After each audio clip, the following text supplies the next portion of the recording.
we are live. Although I don't think anyone's going to be here just the first second.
I got a game hosted whenever you want to get things going.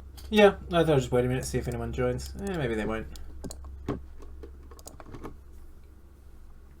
Alright, well, no need for introductions then. We're just going to do this one on VOD, I guess.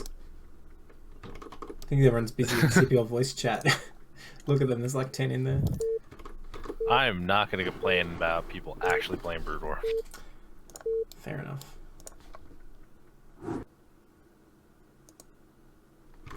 Alright, here we are on Silford at the 12 o'clock. We have the pale yellow Zerg, Buenaventura, and the bottom right in the brown, what is this? It's not Chess Z, it's Chess T.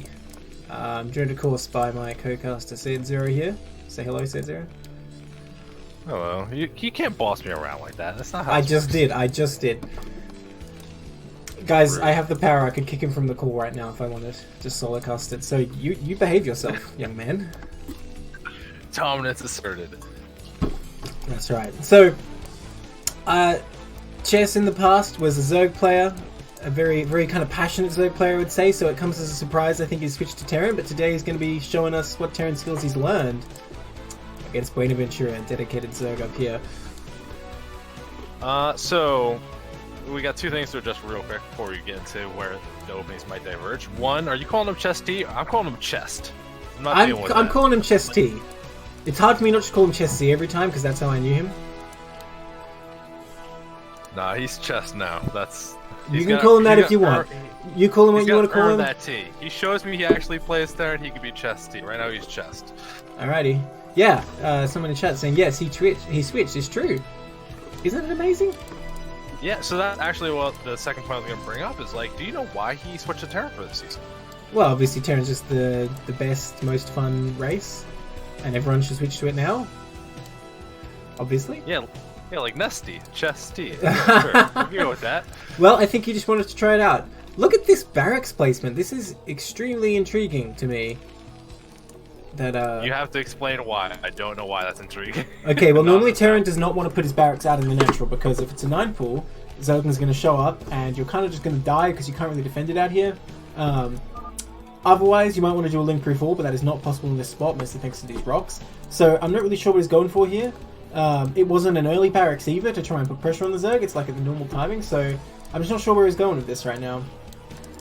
Is this the kind of thing, though, where you would put a barracks at the front on other maps to make a link-tight wall? Maybe he just doesn't know it doesn't work on Silford. I suppose so, except like already the barracks is in like not a good spot for that. By the way, we see Buenaventura going for a 2H build here, so you're going to be bringing a lot of pressure fairly early. We just put Do Not Disturb on, professional casting right here. Yeah, sounds very professional. You assert dominance at your caster. That's right, that's the key step. Switching and immediately... Yeah. Professional casters don't cooperate, they fight. They bicker. That sounds about right. How do you feel about this wall that's not really good defended and also a fast command center? I think this command center is fine as long as you scout hatch first, which I believe he did. That's totally fine to get the command center there. I'm still just like, why is this barracks out here, right? And he should be making a marine now. But let's not pick at the builds too much. We'll have to wait and see what Chess has in store here.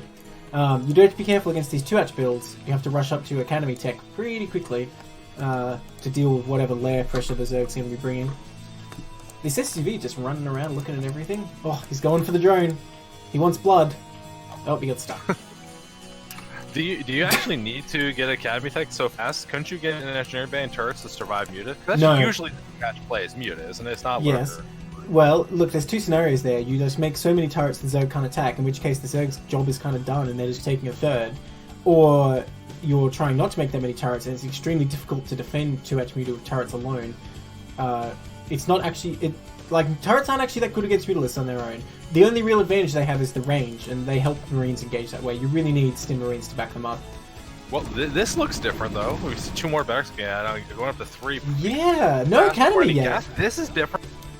Well, you could potentially hit a timing here with just a bunch of Marines, although I would have thought you'd have the barracks faster. That is interesting. I'm not sure that the particulars, you're the Terran player, not me, but when I see a lot of it early before getting gas, before getting tech, and like this fast academy like this, I'm thinking it's trying to be some kind of sunken break. Yeah, I mean, when you go 2x Academy, generally you move out your Stim timing and see if that's going to happen, but against a competent Zerg, you'll just end up turning around because they got Sunkens, but it is something you definitely want to threaten. But this is the thing I'm worried about, right? The layer is just about to finish for Buenaventura, and the Academy isn't even finished for Chesty here. So, yeah, and the Spire starts instantly. Really nice timing there by Buenaventura. I'm worried that there's going to be a bit of a problem when Mutas pop out. Chesty's not really going to be ready. Because he's not going to have Medics and Stim out, I don't think. Or maybe I'm wrong. Maybe it'll coincide, actually, now that I think about it. Yeah, I'm not really sure what the relation is, but Spire still got a way to go. Mutas have to build, and then they have to walk across. If Chest chills out and doesn't move out onto the map, he's probably going to be able to beat him. Someone else in chat, has Chesty ever seen a Terran base before? Well, I showed him some Terran bases a lot since this, but that was in the TVP. Yeah, he's going into a 4th barracks now, looking like maybe he is trying to go to that end goal of like that 5 racks plus 1, just doesn't know how to get there. Well, normally when you do that, you open with an eBay first, and also it's not advisable against 2-hatch. We do see Buenaventura going for this 3rd base here pretty early, so it's not going to be the kind of Muta all-in style that we sometimes see. And it does look like Stim will actually be done in time here. I was not right about that, but the scans will be late. I don't know if Chesty, I keep saying Chesty, is aware that it's going to be realistic at this point, because his SCP did get picked off, and we don't see any turrets going down. In fact, I don't even see an eBay, right? No, there's no eBay. It's just a pile of racks. Maybe Okay, so he just scans thinking the that main. he has enough Marines. Nice scan from Chesty there, sees the natural, so he's going to know it's Mutalist now. But with an eBay not even on the way, this is going to be extremely difficult to deal with. He does have Medics and Stim out, contrary to my expectations.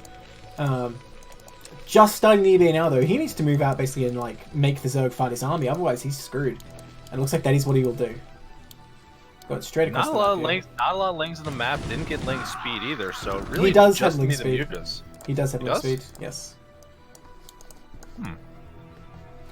Well, it's this little ragtag force of bio. Now, it's a match for 6 Mutalisks, but the problem is Zerg's going to keep reinforcing, so Terran needs to do the same, or this force can get annihilated pretty quickly. And you know what? Only 1 medic is not really enough. You definitely want more of this.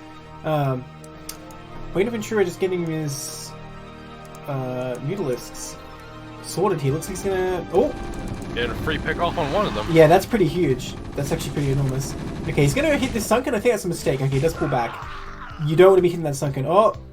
Oh, Buenaventura coming in here. You wouldn't even try to break the sunken. There's only Chesty making a huge mistake here. He's not stimming his Marines. So they're kind of useless about stim, to be honest. Still, this is only 5 Mutalisks, so you can fight okay. Ooh, loses another Mutalist there. Bueno's not the best Muta micro. There we go. Now he stims, and suddenly the pressure's on. These Mutalisks getting picked off pretty easily. Oh, that overall caught out of position. Yeah, this Sunken's still standing strong though. I think this attack is a big mistake. Lings and Sunken will clean up those Marines pretty easily. But look at this reinforcement, just a pile of Marines walking in. They have the Marine range as well. Only 1 static defense, not a lot of units. This is going to be hard for Bueno to actually hold it. Yeah, once these reinforcements hit, I think Bueno might be in a lot of trouble. Lurker aspect is not even quite done, and even then the Lurkers have to morph. So I think we might see Chesty break through here if he pulls the trigger. Still only 1 medic, which really sucks for these poor Marines. Still, like, I know this, like, the build we're seeing here from the Terran player, not particularly meta, but I actually kind of like it. He is an experienced player, and he's, like, switching to a race, and this is just him, I think, using his macro ability, which is like, I'm just going to build a bunch of stuff. Sure, That's but I what will it looks say, like to me when I see this. against a sharp 2-hatch muta timing, he will just die. With the opening he did. But at the ELO we're casting right now within CPL, Sure. I don't think you're getting a sharp anything. Sure. Right? Oh, wow. Scans for these lurkers, and that is a lot of Marines. I guess I see the merit of what you're saying now. Oh my god. Really strong macro there from Chess. Oh, wow. Taking out so many drones. Yeah, that good scan to get all the lurkers too. There's only the one up in the corner. And Well, does Chesty have another scan, though? I think he might be able to scan. Oh, no, I stand corrected. He's got one. Needs to put more Marines on that. Okay, he does take it out.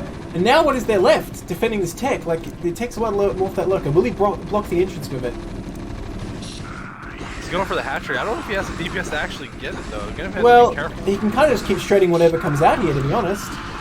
Which he's doing. Like, 1 or 2 mutalisks don't do much. You really need a big clump here. Damn, natural goes down. I think the way Chess was playing, he's still just building Marines. No medics, no fire what? reps, nothing. It's just That Marines. was a lurker morphing? I thought that was just like an egg turning into zerglings or something. Wow. Okay, there's one Marine trying to take down this Spire. But unfortunately, Bonaventura does target the medic. The Spires are actually pretty squishy, you know? Yeah, so I think when Chess was doing that attack, if he actually just routed his barracks into the natural, they all collected that at his natural and didn't actually contribute to the attack. If he just kept pushing, I think that could have ended the game. Absolutely, when you look how much bio is out on the map. Problem is now, he doesn't even know where the third is. He's searching in the wrong location. And with these lurkers on the ramp, like, no amount of bio can actually break that. Like, it's kind of irrelevant how big your army is. Chesty does scan it now, but he sees those lurkers and knows that he can't really get up there. But yeah, in the natural, like, once you kind of, you know, get 1 foot in the door in the Zerg defense, you can kind of just keep beating them down, right? Okay, here comes some lurkers coming up to the natural. Only 2, but there is no bunker here. There is a turret, however. I think Chesty will be fine here. And tanks coming out as well, actually. Chesty's setting up a really nice composition here. Yeah, this just feels like he's playing Terran in this matchup with just like, I'm getting the good units. He's getting some basic upgrades for his bio. He got tanks just to add some DPS. Plenty of scan ready to push away lurk. Got people in the chat saying hello. Yeah, lots of people saying hello. Okay, this little force gets turning into one. totally smacked away by these tanks. These tanks are just like, no, go away. Chesty with an intimidating army right now. Bonaventura opting to try and retake that natural. Got a couple of lurkers of defense, but I mean, as long as Chesty has the detection, this army can crush whatever Bonaventura is bringing. Oh, well, that's unfortunate. A lot of his Marines getting taken out. It's a good section of the Marine medic. Yeah. Unfortunately, Chesty not... Oh, the flank though! But he needs another scan. The scan's going to run out. Oh, I could see that happening. Like, I could just see that what was about to happen there, how the scan was going to run out and he wasn't going to rescan in time. Takes a lot of experience to know exactly how long your scan's going to last. Unfortunately, I think if he rescanned there, he would have picked off those lurkers instantly. But he did not. I do like the goal that, to me, it seemed like Chesty was just trying to push up to that third, secure that third base, but I don't even see a command center started, right? Well, So Terran tends to play on 2 bases. No, this is totally normal. Terran tends to stay on 2 bases in TVZ for a very long time. I mean, that's what I'm used to seeing too, but the fact that he got these tanks, it looked like he pushed really hard to control that expansion, but he's not going further. That's why I was thinking, like, oh, third base, expansion, this makes sense, but there's no third base. Well, to be honest, even if you do want to expand, you still need to be right in Zerg's face, so that's just not going to work out, because once they get Darkspawn, it doesn't matter how strong your defense is, if they're close to you on the map, they can crush your expansions. Look at that tank right now. Oh my god, okay. Yeah, what Chesty really needs is a vessel here. Keep scanning. I like this scan a lot, scanning the main, see what the Zerg's doing. That's actually really critical, seeing if he's taking up to Hive or what else he's going for. I don't know what the second one was. He doesn't have a real idea of the base count, though. Buena did just take his 4th base, just starting it now. Doesn't really know, just has an intuition, and you see him moving out towards the north now. Look at this backstab here. That's a lot of lurkers, and there's still no bunker here. This could just run right into the main or destroy the natural. No tanks out right now either. Tank just pops out, so proving me wrong. Okay, looks like he's just going to cut off reinforcements here. Yeah, I don't think Buena could afford to push in, because the moment he sees all that stuff at the front, Chesty should just attack and kill him. Well, I mean, Chesty should just be attacking anyway. Look how little there is there. There's 1 lurker. That's all there is there against this massive Terran army, including 4 tanks. Chesty just needs to get his ass in there. It was scared. Ooh, but he's going to move out. The reinforcements getting hit right now by those strategically positioned lurkers. Chesty does notice though, actually, only losing a few Marines that time. Very, very well done there. But yeah, he should be able to get in and crush this natural again with ease. Vessel's still not on the way, which is really key against these lurkers. You've got to have that concentration. Oh wait, I'm wrong, there's a vessel in the army. Oh, I missed that one. Okay, he goes the counterattack. Buena pushing into the natural. She's going to be able to get some damage done, but I think at this point, you can't afford to lose your main with all the tech behind it, especially Yeah, since you're absolutely. not high. Look, I think it's a critical mistake of Chesty not to have any bunkers to defend this, but at the same time, this damage he's getting is definitely worth the damage he's taken so far.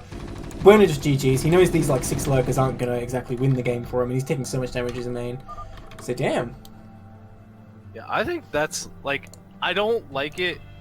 If I was thinking like a coach, I don't like the way Jesse played that game, but if you're going to just be like, I got to get used to Terran, I have experience with the game, let me just use my mechanics, he just made a bunch of stuff and threw it at him, I think that's okay.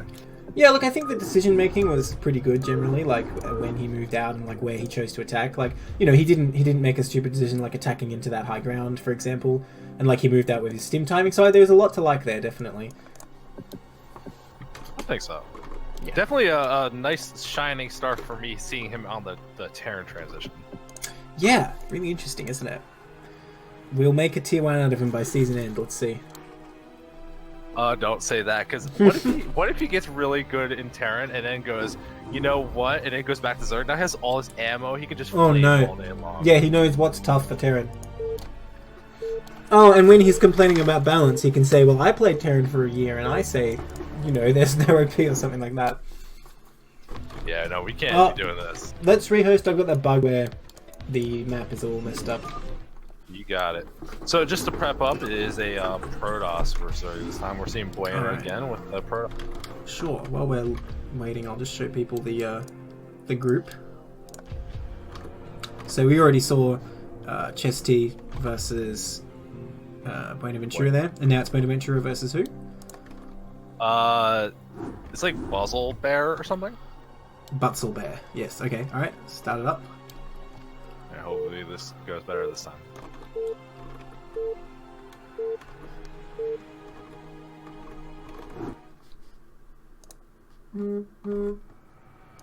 All right. So at 12 o'clock in the pink Zerg, it is Buenaventura.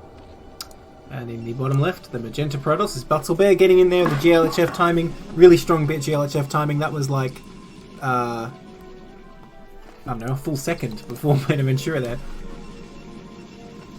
You gotta be better at introing, man. Get in there. Yeah, that's right. Okay, this overlord's going the right way, by the way. Yeah, Buena did scout that same way the other game too. Scouting towards the closest natural. Important if you play Zerg, because it's a random chance. You might as well scout to the closest natural. The best odds of seeing your opponent as fast as possible if they're there. But at the same time, you want to vary it up a little bit in case your opponent's planning some like super technical cheese where they're relying on where the overlord is to spot you. I guess that's a pretty edge case though. Generally, you're right. Yeah. So, Butzel Bear, I don't remember this name from CPL 4. So this seems like a new person in the league, and yes, that's absolutely. one of my favorite things. That's one of my favorite things, particularly. I love watching existing players that I've known from past seasons, like seeing how they're improving, how they're changing their play. But when I see a name, I'm like, who is this guy? I'm so excited to watch how they play, see what they do. Yeah. Especially, I feel like this season in particular, we're getting a lot of people transferring over from StarCraft 2. And they have a very different approach to Brood War than Brood War, like just Brood War players, and it's really fun for me to watch. Yeah, absolutely. We don't know if Butzel Bear has that background or not, though. He could be a hardcore Brood War player who just hasn't been in CPL until now.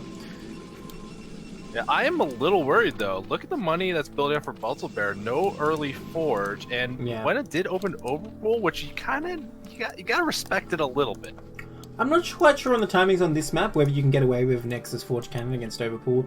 I'd have to guess no. If Zerg makes 6 lings, it just sends them immediately, doesn't waste any time, then I feel like this is going to be pretty good for Buena, right?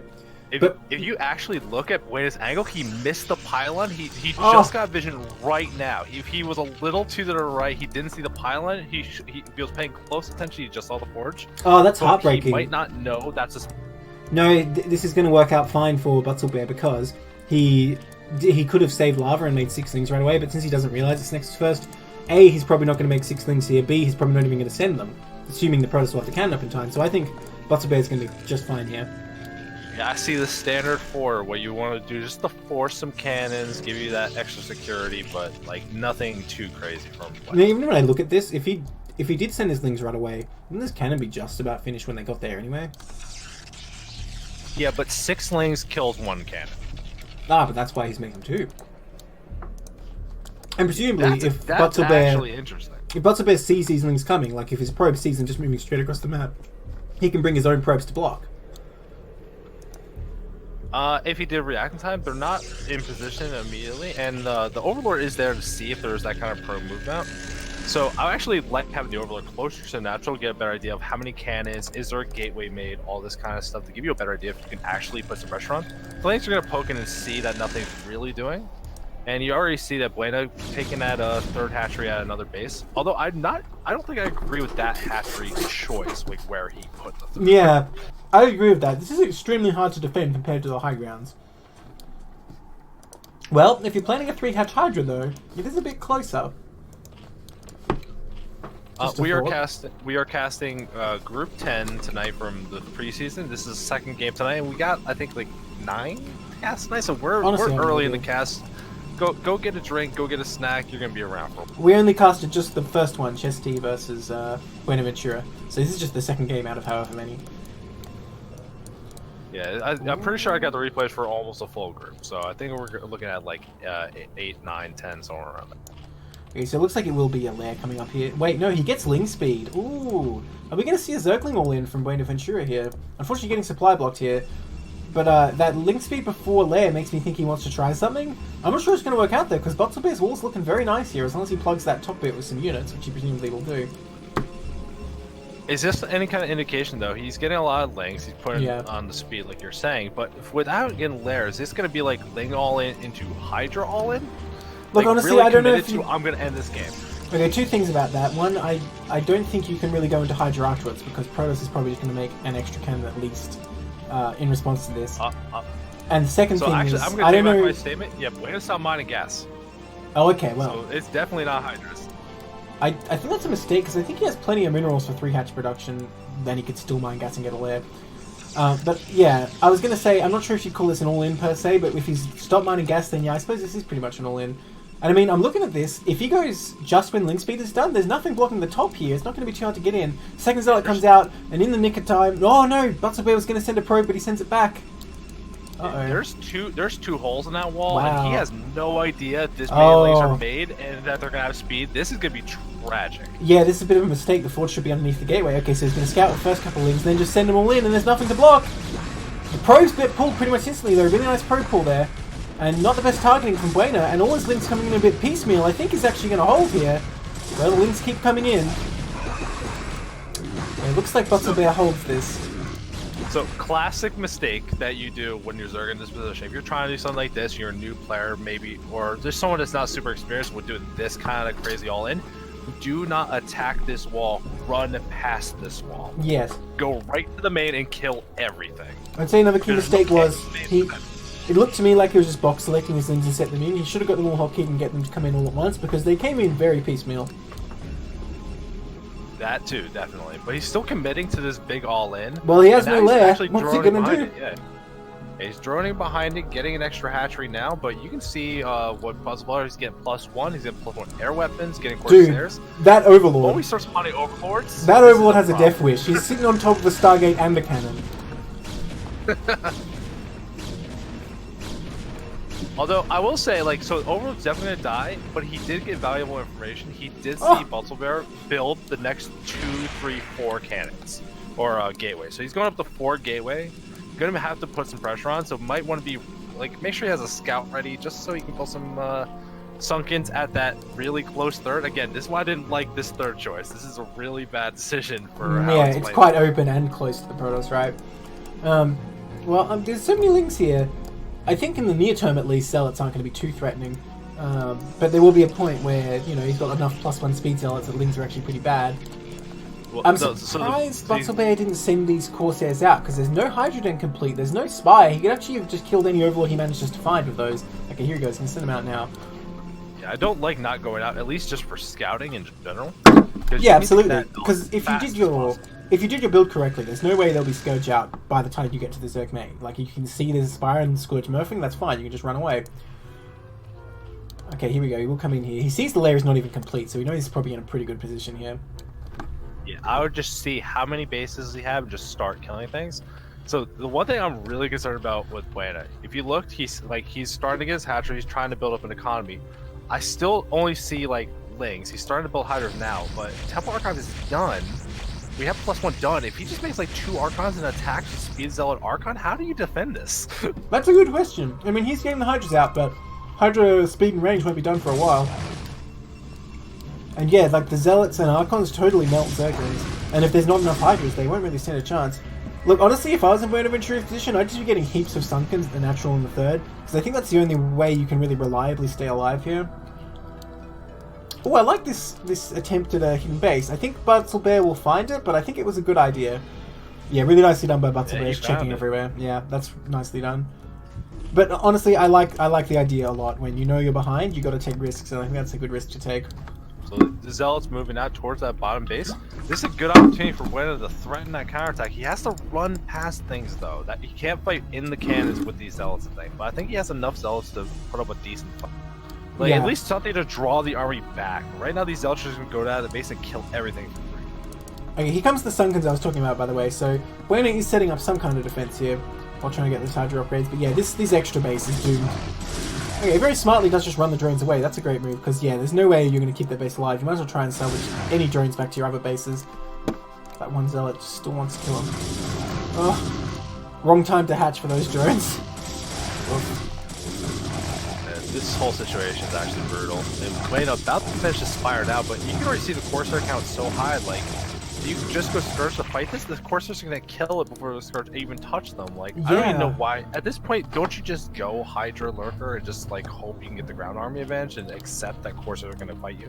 Well, I mean, no matter how many Corsairs there are, Scourge are probably easier to use than Hydras, because the Corsairs kind of just avoid the Hydras, but the Scourge can go anywhere. Obviously, the more Corsairs there are, the harder it is to actually get those hits.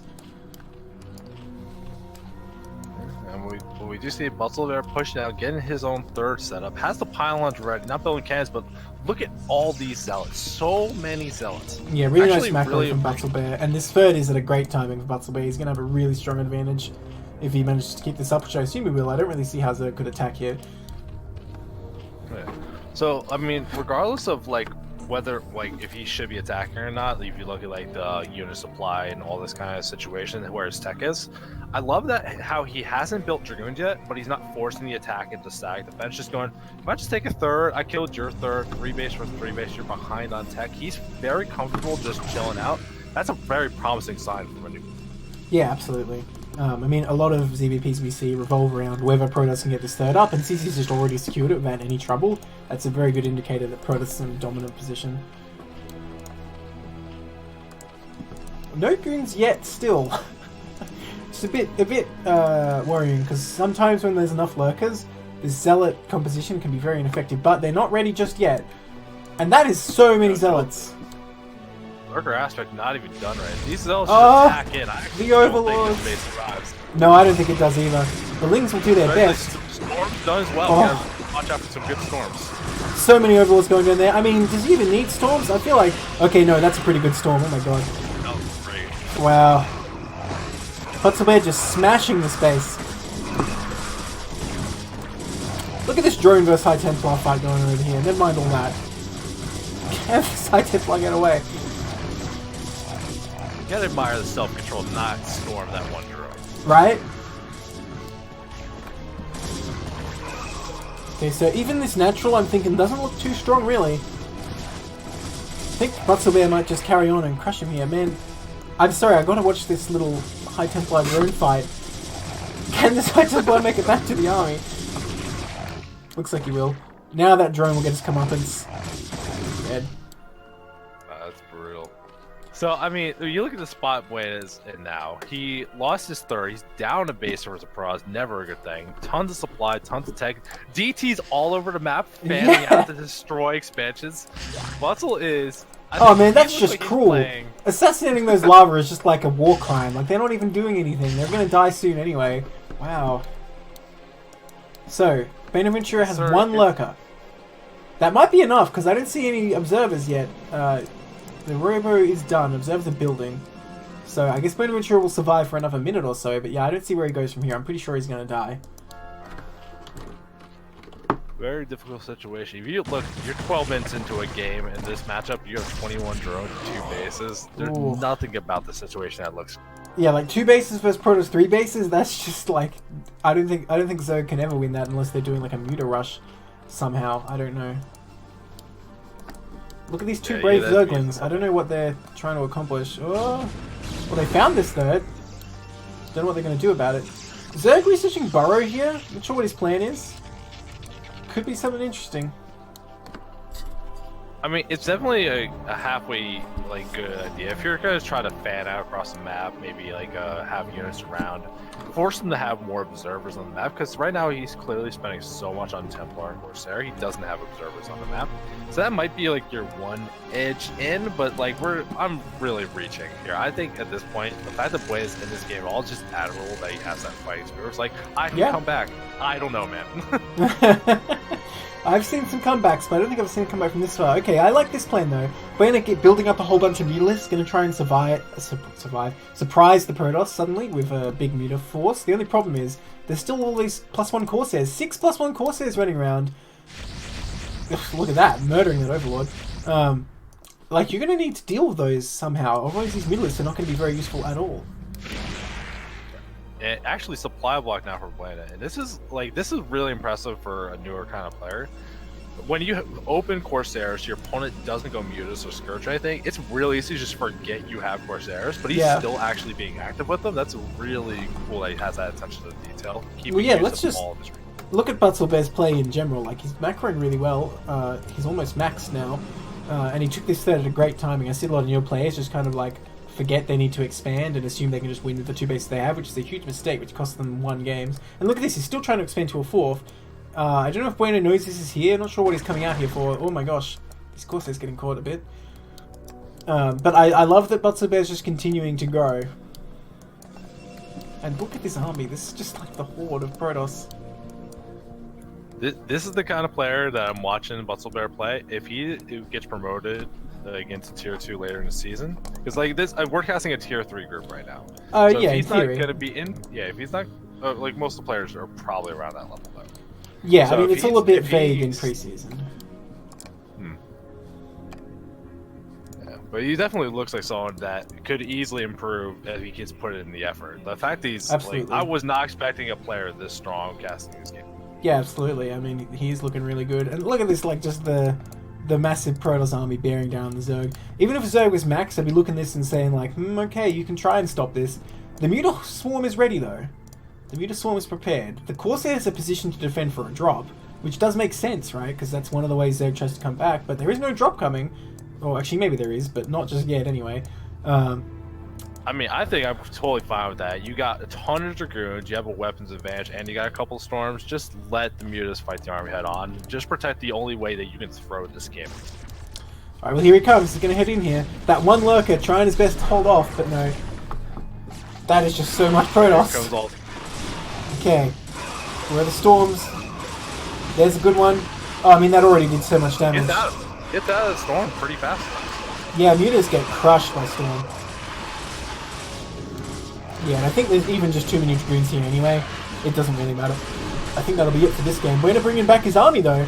Going to try and attack from the rear. But there's just so much here. It doesn't even matter. Yeah, he still has Storms in reserve too. He didn't even use all of them. Yeah. The Mutas starting to pick off some Templar. Has to be careful where he's positioned. Honestly, the Templars not really doing their job at all. Not many Storms being cast. But in the end, I don't think it matters. Dr. Bear just kind of A-moving his way to victory here. I can agree with that. That was very impressive play from our new player. Yeah, well done by Butzelbear. Honestly, I really thought he was going to die to those Zerglings, but Wayne didn't micro it quite right, and Butzel was pretty fast, sending his probes to just the right spot there as well. Yeah, I think that Buena, if you just moved past that whole wall into the main, you kill so many probes, you put the probes back on one base economy, and you kill all of this tech because it's all in the main, you're in a great spot. But you have to just, you know when can I kill the wall versus when do I bypass the wall. Yeah, absolutely.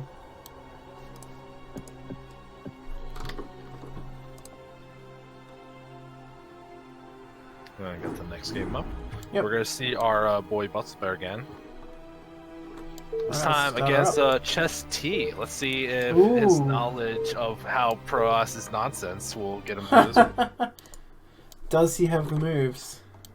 Alright, in the 12 o'clock, victorious in convincing fashion against Buenaventura, we have Butzelbear, the red Protoss, and the bottom left, the traitor of Zerg. Wait, hang on, is this really Chess D? Is this like an AKA of his? No, I think the thing was labeled that way. Let me double check. Yeah, I mean, it might be. I'm pretty sure it was labeled Chess D. Alright, well, we think this is Chess D on a Smurf, maybe. Not really sure. But he also beat Buenaventura fairly solidly. Yeah. Yeah, I think that's very solid. Just both players actually just built a lot of macro and kind of attacked. Well, we don't have anyone called Panda in the group, so I suppose it certainly probably is Chess D. Yes, this is Chess D this game. Alright. So yeah, TVP gonna come out now. See what Chess D's knowledge is like in that matchup versus TVZ. So, from what I hear, people complain about whether it's justified or not, because people are just haters. In this matchup, especially on Sylphin, it's not a ramp map, it's flat ground. You have to know how to defend early Protoss stacks. Well, as a Terran player, I will say in the long term, I think this map is pretty good for Terran against Protoss. But yeah, in the early game, that is a factor. You have to get past that early phase. That is true. And you know already I'm not liking this depot. You casted me over enough times, right? What's the rhyme? Depot to the right? Terran's delight, but he's not going to be able to set up a barracks in the right spot here, I still don't know what it is. I just go, if I see the buildings like horizontally next to each other, I'd be like, alright, you're probably good. If I see a wall in the front, I'm feeling good. And this is what I want to see in the Protoss. Yeah, this is not good. Unfortunately, I think Chess not as experienced as Terran here. I think he doesn't realize that Dragoons are going to be able to come and hit this bunker. And like, let alone if they were Zealots, this would be extremely bad because he can't defend his Marines popping out, basically. Well, we'll see how this turns out. I guess I'm jumping ahead of myself, but I just don't like this start already. I don't either, because one thing I've noticed, especially from newer Terran players or someone like they're just not willing to be defensive enough. This is the kind of game that I'll see someone that's just be like, I probably don't need a bunker. I can get like one Marine and go into factory stuff like. Dude, I do that all the time. These kind of things. I'm trying to be meta against my opponent. I'm like, well, they didn't even send a goon to my base last game, so why don't I just... And then they just send a goon and I die. That's my genius play. I don't send the first goon. I wait for 3 so I can actually... If I find it. I wait for 3. Get this probe gonna come in here. Sees this barracks and he must be just going, okay. Oh, Factory coming up a pretty good timing. Yeah, if you walk past this, this probe goes back out, sees there's not another Marine making, here's a factory, no bunker, no defense, like, I would just immediately just slam down another gate attack. Dude, even if he makes Marines non-stop without a bunker, it's pretty tough to defend against Dragoons. The first Dragoon's just about to pop out here. Yeah, I think if Butzelbear sends this straight to Chess T's base here, like, there's gonna be a lot of damage done no matter what Chess T does. Yeah, and this isn't even that hard commit to a build. This isn't like fast 2 gates or anything. This is just 1 gate goon and an opportunity to do damage. The Marines moving across the map, I do not advise this ever. Well, Chess T is extremely lucky because this goon is just sitting here blocking scouting. I'm waiting for tech to come up because I'm not sure what Butzelbear's up to blocking scouting like this.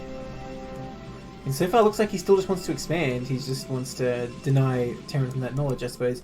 These Marines need to be coming home right now. What do you think about the fact that before the CC we're getting an academy this fast in the game? Yeah, that's pretty weird, I have to say. If you think it's one base DT, you can usually just get your command center and engineering bay is what you do. Not that I think Chess T's really scouted anything that indicates DT so far. Although I'm kind of waiting for him to build a citadel because he's blocking the scouting, but he will just go for a nexus here, it looks like. Yeah, honestly, I don't know what to tell you. Okay, he does get this bunker up. And a vulture's out, but it's not leaving the base just yet. I'll tell you what, a vulture just sitting at home is about as useful as screen doors on a submarine.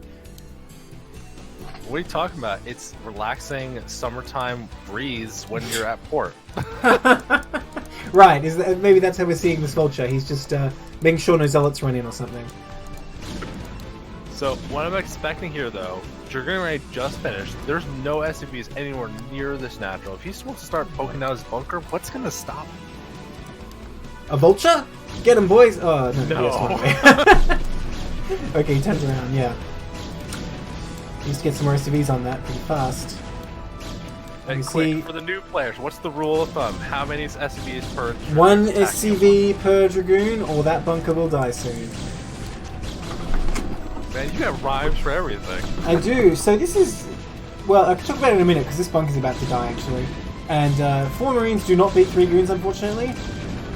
It's more like 3 to 1 Marines to Dragoons than 4 to 3. The Vulture heroically trying to push him back. It looks like it's just not going to fly here. And these Goons pushing up again. So Chessie was actually getting Marine range here, which does stop those Dragoons from hitting that bunker, but extremely weird option when you can just get a tank and or siege. And if you want to go bio, generally you just get stim first and like push them back. But yeah, I think this game will end here because Butzelbear is kind of just storming into his Dragoons. There's nothing to stop him. Yeah, I think the game we saw with Chess versus Buena, where he was just like, this isn't like a build order we're used to seeing. It's not particularly meta, but he is just building less stuff. It's the stuff you want to be building. I think he tried to do that here as well, but you don't want to build a bunch of Marines. You don't want to invest into the Marines in this matchup. Yeah, I mean that was that was just a discoordinated opening from Chess D and not really respecting the kind of fundamental facts of what Protoss can do in the early game. I think if Chess D played that exact same style, where it's like he clearly didn't want to push out, he didn't want to be aggressive, just go siege expand. Sure, I mean, get the base up. Yeah, it's like a very safe way to do it. You just go for siege mode blind, kind of guarantees that Goons won't be giving you too much trouble. Alright, so we got another game. We got Butzelbear round 3 on Sylphid. Alright, Butzelbear up 2-0 so far. He's doing quite well for himself. So the game we're watching this time is the Discord name is Lord of the Champion of the Guys. That is not the name he has in game. So that's Circling, right? No, it's Prost versus Prost, and this is some other. Yeah, Circling is Protoss despite the name. You'd think that, wouldn't you? I got the bug again. Nope, sorry, rehost. In fact, that was also the wrong replay. It showed like a game I played against Armada just now, and the terrain was messed up. So yeah, I'm gonna take a mulligan on that one.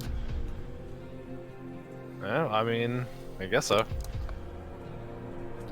Can we? Well, since we got a little bit of time while we reload into it. It's ready right now. Yeah, PSA. You know, use the same name for everything. Make our lives easier. Well, I can't really, people in Glasshouse and all that, I can't really ask people to do that, but as long as you don't change your name all the time, I'm happy. Alright, so in the bottom left here, we have Butzelbear in the blue Protoss, and the bottom right, in the orange Protoss, is Circling. So Butzelbear 2-0 in this group right now, and looking super strong, just executing his builds well, so I don't know if I rate Circling's chances very high, we'll see what he's bringing.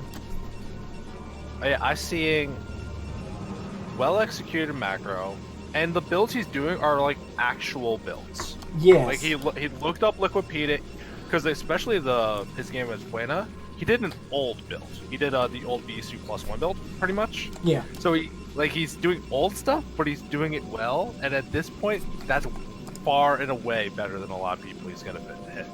So the fact that he's looking things up and putting the effort in, I'm curious to see what he's gonna do for PvP. I'm expecting 2-gate Robo, the standard. Okay, interesting prediction there. I feel like PvP is one of those matchups though where you have to vary it up a bit. Like, you can't just do the same thing every time, I feel like. But remember, this group is a best of 1. So that is true. You can't do the same thing every time, because no one's ever gonna. But I mean, in general, say you play 100 games against 100 different people, I don't think you'd want to do the same thing every time in PvP. That is probably true, but I mean, of all matchups, I think that's just kind of how the matchup operates. Is anything can be counted. If I think about it, PvP and TVT are kind of the opposites. In TVT, I don't think it really matters what openings you two go for. One player's just going to have to lose some SCVs, where the other player's like sacrificing economy to get units, and it can even out. But in PvP, I feel like no matter what build you do, it can be hard counted. Like there's no standard build per se. Yeah, PvP, it's not in the same way that people like to give it some flack for, but there is a level of rock, paper, scissors to it. Yeah. Because even if you put it to the most basic, boiled down level, it's like, I'm going for expand, I'm getting DTs, I'm skipping detection for more units. Yeah. That's really what it comes down to. And I guess we would say like the expand option with Reaver is the most standard, but even so, it's not like there's any one build that is just the go-to. Yeah, there is no go-to, but if there was a go-to build, it would be 2-gate Robo, you get the Observer, you get a reasonably fast Nexus, you get some Reavers. It kind of gives you play versus everything. The only problem with that build is that if your opponent opens with either a really greedy economic opening, or they do like a proxy 9/9 gate or something. Yeah. But if they do standard kind of stuff, you can at least, at the very worst, you'd be a little behind. You won't be terribly behind. So Butzelbeer getting that Zealot that we don't always see, and consequently his Cyber is a bit delayed, but he is going to have 2 Zealots, whereas Sogling's only going to have 1. I'm not sure if you can really turn that to your advantage, though, to be honest, so I'm not sure about sending this across the map. I feel like the Defender's advantage is just too much, and like a Goon's going to be pretty much out by the time he's there. And even if it isn't, it's like 1 Zealot versus 1 Zealot, what are you going to do there? Yeah, there isn't really a whole lot you can do here. Basically, if you send the Zealot out, you're just hoping they skipped their Zealot. And then But maybe he has you a can get a probe in little his bit of base, rest he on it. knows he made a Zealot. Yeah, so I don't particularly agree with this move out in particular. Okay, so Zealot versus Zealot, who wins? I guess Sogling wins because he landed the first couple of hits. So Butzelbeer's going to retreat immediately. I guess there isn't much risk attached to this at least because you can just run away. The Goon could potentially chase it down though. So the one thing I would like about doing that kind of Zealot move out is if you lost the scouting probe, which Butzelbeer didn't do at the point he's about to now. If you didn't lose the probe at that point, the Zealot might be able to work his way in and get you a little more scouting info. Just with so many more hit points, it's hard to kill. Which you can already see there's a big divergence that Circling is going for that 2-gate no tech, while we see Butzelbeer 1-gate fast Robo. Yeah, so I think we're going to see Reaver here, right? But Sogling will have a significant Goon advantage, going for 3-gate Goon, in fact. And that's the thing about this map, because there's no ramp at this natural here. If you have more Goons, it's kind of a bit easier to just force the issue and just run in and kill your opponent. Of course, it depends if he's aware that he has that advantage, but I think with this build, at least you're trying to poke and see. Because this is like maximum Goon build right now. It's pretty close. You can actually do a 4-gate Goon build, but 3-gate's kind of what if you're going to see an aggressive ground-based army build, this is what it's going to be. Ooh. But remember what I was saying? Like, there's that little rock, paper, scissors of, hey, this versus this for this. Circling just said, I'm not getting attacked. So we see Butzelbeer going for Observer here, and I feel like this is kind of the worst possible build against what Sogling is doing. Because he's going to have like very few Goons, and the Observer does not really help him in these fights at all. Because what you could be doing is going Reaver without Observer, which would be decent against this, I think. This actually isn't that bad for the situation that he's into, because he does have that choke point. He has to stay in the choke point, though. Yeah, it's where looking the like he doesn't Zealots want remain to. effective. Looks like he's going to try and expand here too, but I think that idea will quickly be shut down. He's going, oh, there's Goons here. It does have those 2 Zealots to help him out, but 3 Goons, 1 Zealot versus 2 Goons, 2 Zealots. Pretty sure the Sogling has the advantage here. 3rd Goon does pop out though. Suddenly Butzelbeer does have the edge. Zealot taking quite a few shots. Oh, great focus fire from Butzelbeer, going after those Dragoons and not the Zealots. But Sogling doing the same and does take out the first Goon. Okay, he's forced to retreat for now. Yeah, but certainly did lose his 1 Zealot he had at the front to help tank out some of his damage, and now with the defender advantage, even though there's that extra gateway of production, this long travel distance is kind of level this out, because you can keep building out 2 gateways while you build up your Robotech. You can actually see Butzelbeer working towards his shuttle now. And Yeah, I think he towards made a Robotech. mistake not starting the support bay on time, which may cost him. I feel like as long as Sogling waits till he has a lot of Goons, like maybe right now, he has plenty to bust this. Like, yeah, I don't see how Butzelbeer can defend now, because it's 6 Goons to 4, 5. Okay, I guess they're popping out as we speak. Okay, maybe 6 to 5 he can take it. He needs a good fight, though. Definitely needs a good fight. Maybe this is kind of in the danger zone with the numbers. Yeah, How I'm you amazed he actually moved kill. out of the choke here. He really just needs to hold his choke, because he's going to have the tech advantage as long as he survives. Because there's still, like, the Robo not even finished for Circling. So once Butzelbeer has a Reaver here, he does have the advantage. He just needs to use this choke to stay alive. Nexus does go down to Circling, though. The one thing I would love to see, which, I mean, I understand the concern, but when you see all these Dragoons pumping towards your base, it's just goon. They're spending so much gas on Goons, it can't be Dark Templar. Right? Send the Observer, see if they took a Nexus. Yeah, absolutely. I mean, this Observer isn't really serving much purpose at the front. I suppose it's good to know how many Goons are there, but at the end it's kind of irrelevant, because you know they're just going to put maximum force to try and keep you in. All you gotta do is contain around this choke. He's not gonna be able to walk through this choke because even like we're even numbers now, but even if you're a little behind with a better concave, you're fine. But you need to know if you need to do damage soon or if you can be chill. Like if it's one base for one base, you're not under any pressure at all right now. Well, we see. Looks like Sogling wants to try and come in here, but he's going to think better of it. But he did leave 2 goons at home in case of potential Reaver harass, which was smart. But this Reaver's going to be able to push these back, and Butzelboy will be able to take his own Nexus. Nice hit there, actually. I'm surprised that hit at such a long range. Oh my god, pick up that Reaver, please. Yeah, I'm actually very intrigued to how this game's going to go because right now you see circling earlier Nexus, but they're about even on workers, they're about even on supply. Reduction a little bit in favor of Butzelbear, but look at the upgrades Butzelbear is getting. He's going towards his Citadel already. 2 Reavers, shuttle speed. He's like really going to be amped up for a good mid game if circling just kind of doesn't get his own tech going soon. Well, I think Butzelbear needs to either take a fight with the Reavers or harass with the Reavers. Otherwise, he will be behind. Because that's the main advantage he has right now, right? And I could see either one happening. It really just depends what he wants to do. With shuttle speed, definitely harass seems like more of an option. Sogling, like I said, did actually keep a couple of goons in his base in case of this. But there's definitely still angles here. Like if you came in from the north, there's only 1 goon there. I guess it comes down to micro, really. I think he's just waiting for he gets that shuttle speed. He's also gonna have that second Reaver in the shuttle as well. Really gonna have that good potent harass that's gonna force his opponent to be on top of this game with these Dragoons. Well, I think he's going to leave it behind to defend, it looks like, because the shuttle's already left the base and the second Reaver is still back at the Robo. So I think he's going to harass with one and defend with the other, which I think makes sense. I don't like that, honestly. Because at this point, like, you have to start doing some damage. So just, like, if you lose the shuttle and Reaver, it's already bad regardless. Okay, so but say you harass with 2 Reavers, you kill a decent number of pros, but he just storms in here and kills your Nexus, you're going to lose anyway. Well, no, so, like, I would... Ooh, the like, goon's what ready! I would want to see... Oh, does turn around. Nice reaction time there, yeah. What I would want to see with this kind of shuttle harass is also pressure towards the front. See if he pulls back the army at the front to defend the main so you can pressure the Nexus. I suppose he does have the observers to see this. Yeah, he's being very defensive with his units and is trying to poke around with this one shuttle, hoping magic's going to happen, but there's no reason for it to happen other than a misplay from this point. Yeah, well, he did very smartly just bring the shuttle away back after taking all that damage, which was a good move, I think. So, you know, nothing ventured, nothing gained in the end, really. Where'd that observer go? Oh, there he is. Dude, that is so hard to see on top of that assimilator. So, a good comment to think about in this game so far. Remember, we saw Circling get his Nexus way earlier. They were about even on workers.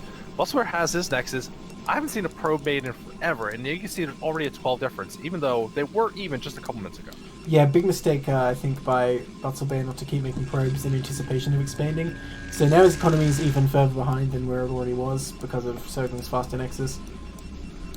A mistake we see a lot in these low levels is just people not making probes consistently, even when, you know, it seems like you're stuck in one base. You need to be ready to transfer them. Interesting, these cannons go up. I don't know if that's an anti-DT measure or what. That's what it seems like to me, but it does seem... I think it's him using resource that he probably should be using. He has the observer at the front. His knows his opponent's not trying to move out. You're already behind. Take the risk. Try to take the third base, I think. Yeah, I'm not really clear about PvP when you want to take the third base. Honestly, I think he needs to like come out and be trying to pressure this front because Sogling's army isn't that formidable because he doesn't have any tech with it. Whereas Butzelbear has these 2 Reavers and he has Zealot speed. So I think his army is actually probably slightly stronger, at least for a little bit. I mean, so you say there's not a lot of tech, but this is Sylphid, very open middle of the ground map, and we got Circling building a ton of goons at once. His Zealot speed just finished. He has the Templar Archives completed as well. So if he wanted to add tech, he's not too far away from it. But if you just look at the raw Dragoon advantage, he has like 3-1 versus Butzelbear's units just in Dragoons. That is true. Well, don't underestimate those Zealots, though. If you have no Zealots of your own, they actually tear through. I mean, he's probably missing his window now, but I think if he attacked earlier with the 2 Reavers, he would have been able to do something. But yeah, this is just like Infinity Dragoons. My god. Wow. Nice base layout from Circling as well. Yeah, now this is the power unit that Butzelbear needs. He has a couple Templar on the map, but needs to have that Storm ready.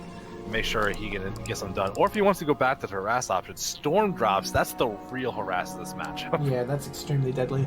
Looks like Circling might be going for the third first here. He's got his probe out in position.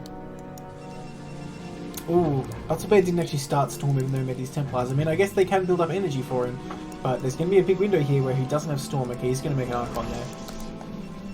I don't like to make an Archon. Just commit and just like have the Storm ready for later. It takes a while to research, but not a crazy amount of time. If he wants to keep an eye on his opponent, make sure he's not being pushed out, like he can send a Zealot or two, just get an idea what's going on. And you can see it's circling. He killed some observers outside the natural.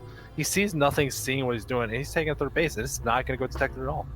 Yeah, well, I think if you don't know that your opponent's making Zealots, like this is just pure goon, the Archon's really not that useful at all. Because his main role is hitting Zealots, right?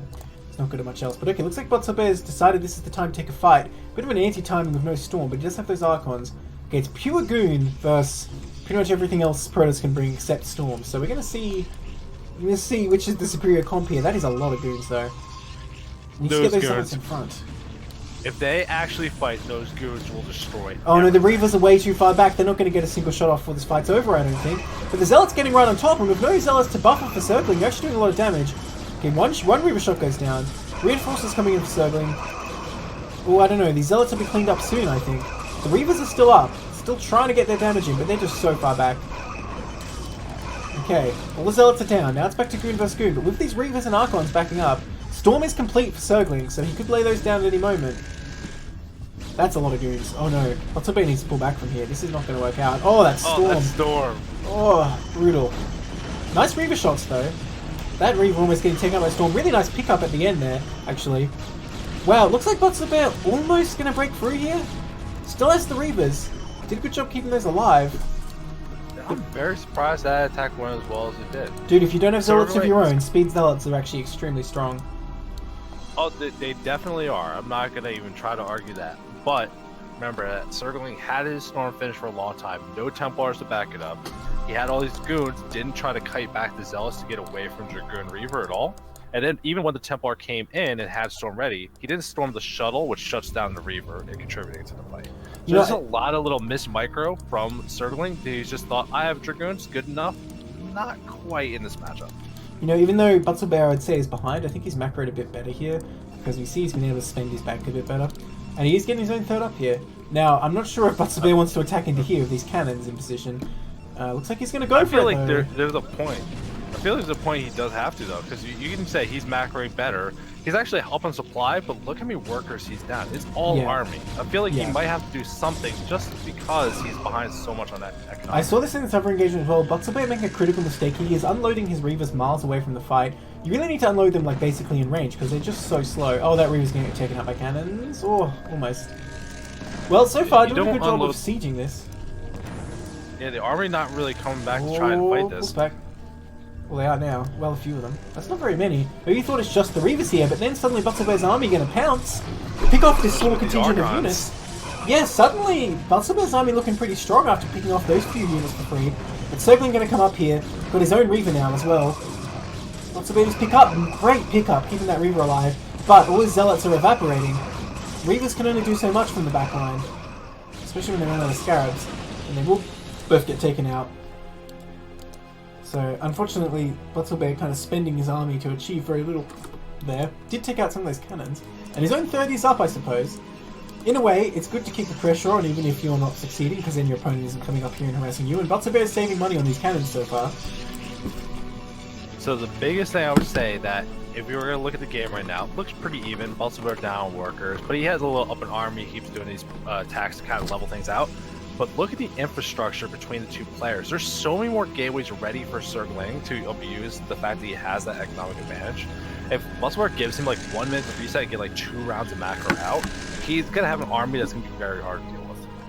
Yeah, I think you might be right there. I mean, what I really want to see is Battlebay actually using Storms, because he researched Storm, but he seems content just to make Archons, which I think is a mistake. And Circling's army's all spread out everywhere. This is the exact kind of situation I would love to know. Did this player come from StarCraft 2? Because StarCraft 2, Archon Zealot in this matchup is hot fire. It's great. That's true. And Storms aren't as good in StarCraft 2 either. I mean, they're still pretty good, but they're not like the be-all end-all like they are in this game. Okay, cruising around with this concentrated army. Yeah, both players gonna have to be careful that no one's trying to take that next space. It's gonna be hard to get an engagement where you catch someone out of position. You're gonna have to try to force your way into something or figure out what you want to do from here. You know, we do actually see a pro moving up. Looking at Butzelberg gonna be the first one to take that fourth base, maybe. Yeah, I think that's a strong move for sure, because it definitely seems like Sergling wants to sit back here. Butzelberg's got a huge amount of reinforcements coming across too. I think Sergling's army's bigger overall, but it's just so spread out. If Butzelberg can get a good engage here, something might be able to happen. He does actually have Templars in his army now. Well, a Templar, anyway. I think this comes down to if Sergling can land good storms, he will just run away with this pretty much. And most of the game, we actually saw both players being pretty even on things, but Sergling having a very significant upgrade. He's halfway through his +3, while Butzelberg didn't even start his +3. That is pretty important. That Reaver trying to poke in here, but that's probably unwise, to be honest. Oh well, with speed I suppose you can get back out. Ooh, Sergling mixing in DTs here, and there's no observers right now in Butzelberg's army. That could actually be pretty huge, especially if we can snipe that High Templar wherever it went. You know what, I don't think it's... Oops, I pressed F5. I don't think it's even in the army right now. If you can get High Templar, get it on Zelt. Honestly, if you get anything, when you have weapon upgrades on DTs, they kill everything fast. It doesn't matter what you hit at that point. Dude, look at this High Templar. Is he just waiting to storm this whole army? Do it, dude, do it. Look at this one DT up across the north part of the map. It's looking around. It's trying to find that expansion for Butzelberg. That's pretty key if he can shut this down. Although it's unlikely he's going to be able to kill the Nexus, but if he can snipe the probes when they come in, that's going to be pretty huge. DT coming down in the army of Butzelberg here. Yeah, Sergling really setting up to nail the bases, but at the same time, a little squad of Zealots going to come in and stop Sergling from setting up his own fourth. So the status quo will be maintained for now. This is the kind of attack that I love to see because it's a very small commitment, but look how much Sergling's moving up to come defend it. This is your opportunity to attack into the natural from Butzelberg if you had an observer to see this, which he doesn't. Oh no. Yeah. That's pretty unfortunate. This DT at the fourth, by the way. Oh, attack it anyway. Has the feeling. Okay, I don't know about this. I feel like there's plenty here for Sergling, and he has plenty of storms to use as well. There goes one. Pretty good one. Oh, nice storms there.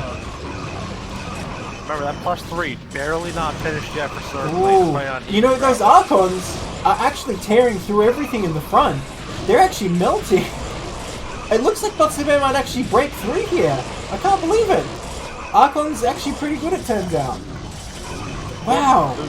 You gotta think how many High Templars Sergling had. I saw like at least 10. Yeah, a lot of storms did not go down there. Actually protected. Yeah, you do have to cast those storms pretty rapid fire. A couple of Zealots here will get taken out, but is that really important? Because his natural's going to go down, and I think potentially Butzelberg can come into the main here. Wow. That Reaver in the back also kind of hold off the reinforcements. And you know what? Despite that DT, Butzelberg's mining pretty happily from this fourth. The DT hasn't come in to ruin his dreams yet, so Butzelberg taking a pretty great position just like that. Taking out that Reaver. Only Zealots coming out as reinforcements, and it turns out Butzelberg actually prepared pretty well for that. Oh, that Reaver getting taken out by Zealots though. It's pretty sad for a Reaver. Oh man. This little ragtag force of Archon Goon gonna come in the main. Nope, decides to turn around. Finally all those Zealots are sent to the fourth coming down. They were sitting idle for quite a long time. I gotta wonder if they came in earlier, he might have been able to save this natural. So Sergling will clean this up, but at what cost? Oh, here we go though. Oh we no. see Butzelberg trying to take another base up in the middle. And one Zealot. Oh, but that's not the real story. That's not the real story. Just, you'd be Butzelberg in this situation. Look what's really happening at the fourth. Oh. I mean, he isn't looking at what happened because we're playing Brood War. You don't get a notification. This is so bad. He just gets every probe. He'll start to work on the Nexus. Damn. Oh, and in the third too, I didn't even see that. You know what? There are even any observers on the map right now. Butzelberg defenseless against this, so despite getting ravaged, his natural just decapitates the economy of Butzelberg basically. Look at the main for Sergling though. Here comes a shuttle with some Reavers. But what is there to kill here? He's gonna kill some cannons. Like, there's no mining here right now. How about that third base though? He's well, right it's next pretty to well defended, to be honest. I think the third's pretty well defended. Cannons don't defend against Reavers. Reavers outrange cannons. But by the time he sits down to siege the cannon, like, reinforcements will be able to come, I think. Okay, so we're going to run forward and take out this third now. No, rather those probes to defend it. What chance did it stand? But they're going to bring some Zealots down. Really needs to bring his whole army. Big mistake right now sending these Zealots in on their own. This is actually huge. I think this might cost Butzelbear the game if he lets all these Zealots die on their own.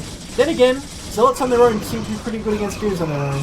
Okay, finally brings in the reinforcements, but so many Zealots died already. Looks like Zergling's army was just too small. No, he's trading with the advantage here. Actually, getting a good amount of the Goons off, forcing them to break off. And even though he lost a ton of workers from a couple of DTs here and there and lost that fourth base, like we were talking about, he's still up on supply. He still has a ton of money in the bank, certainly on fumes at the moment. So really, all he has to do is keep looking around, certainly try and take that fourth base. If he can't get this up, he cannot stay in this game much longer. Yeah, I think you're absolutely right about that. That said though, Butzelbear, even though his army is bigger for now, he does need to take another base of his own sooner or later. He really needs to clear out that DT, which looks like he will do just now. What will these Reavers do?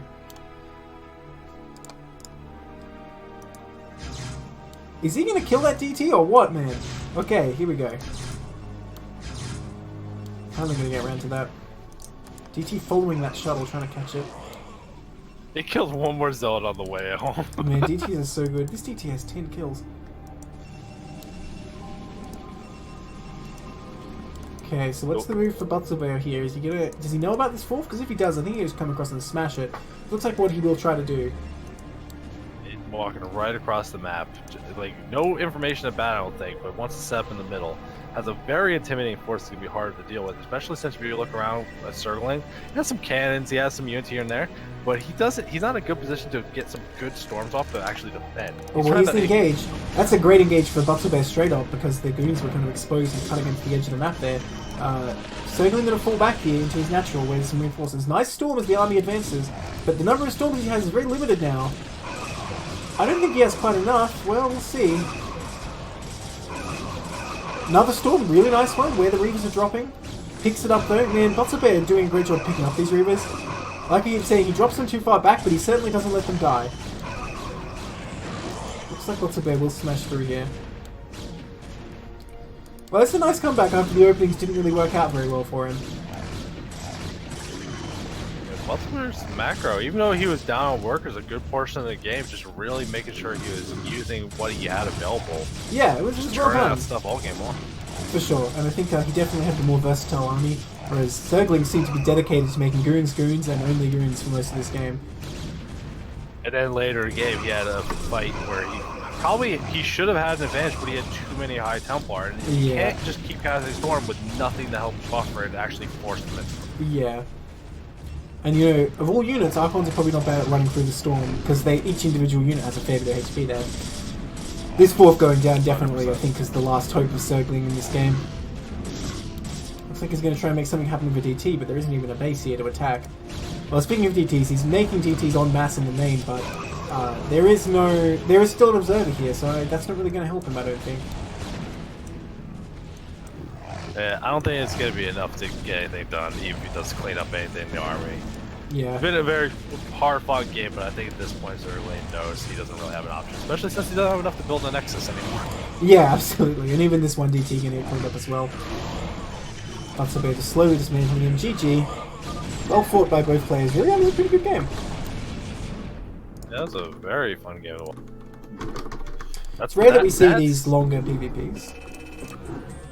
So, I would say it's not that rare, because it's basically if you get past like that first 9 minutes, then it's going to be a long game. Because like once both players take a base, they don't go, do I attack or do I take a third? Then there's that kind of stumbling point, because you feel so unsafe trying to expand in that matchup. Also, I think like once both players have Storm, it's a bit scarier to attack into your opponent, so you can sort of defend a bit more easily. Alright, we're getting into our next game. This is going to introduce the last player of the group, Medius versus Buenaventura.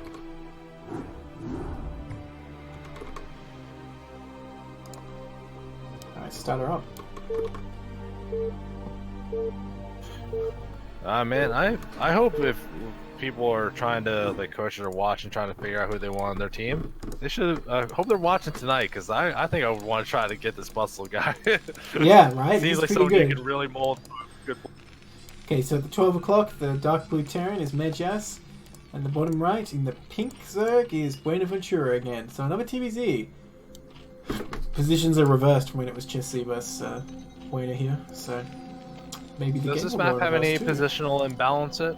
No, not at all. Like one Not at spawn's all. better than the other? No, it's pretty much the same no matter where you spawn. No, that's fair enough. So that's good news then. You must Zerg, right? They're just not quite sure what's going on. Okay, good. Buena not trying to deceive him. Very honorable.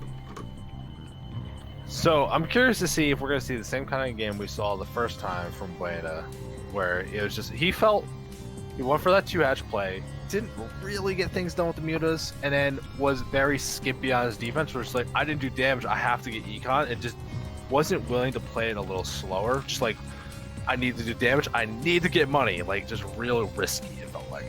Yeah, I guess that it was sort of like that. Well, I think last game, Bonaventura was kind of surprised that Chesty got out on the map like that as well. So I think maybe if he has time to get himself set up, he'll bring a strong 2-hatch muta build again. That's my prediction.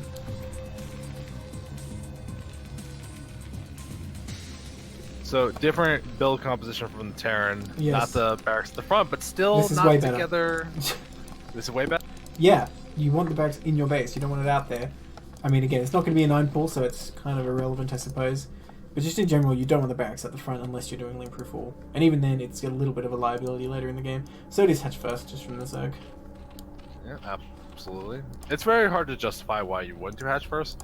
Although if there was going to be a map I was going to try it on, it would be like a 3-player map like this, where you have a chance to maybe do like a 9-pull and see your opponent pass them. Terran does have that awkward thing where it's like, okay, well, I didn't scout him first, but like, did I really want to send 2 SCVs at once on a 3-player map? It doesn't feel like a good idea, you know. Look, you can do tech builds where you get gas and pool and then a hatch immediately after, and just getting that slightly faster there. It looks like Buena's just going to go for this regular 2-hatch play again. And Medios, quite astutely, is going to expand pretty fast after scouting this.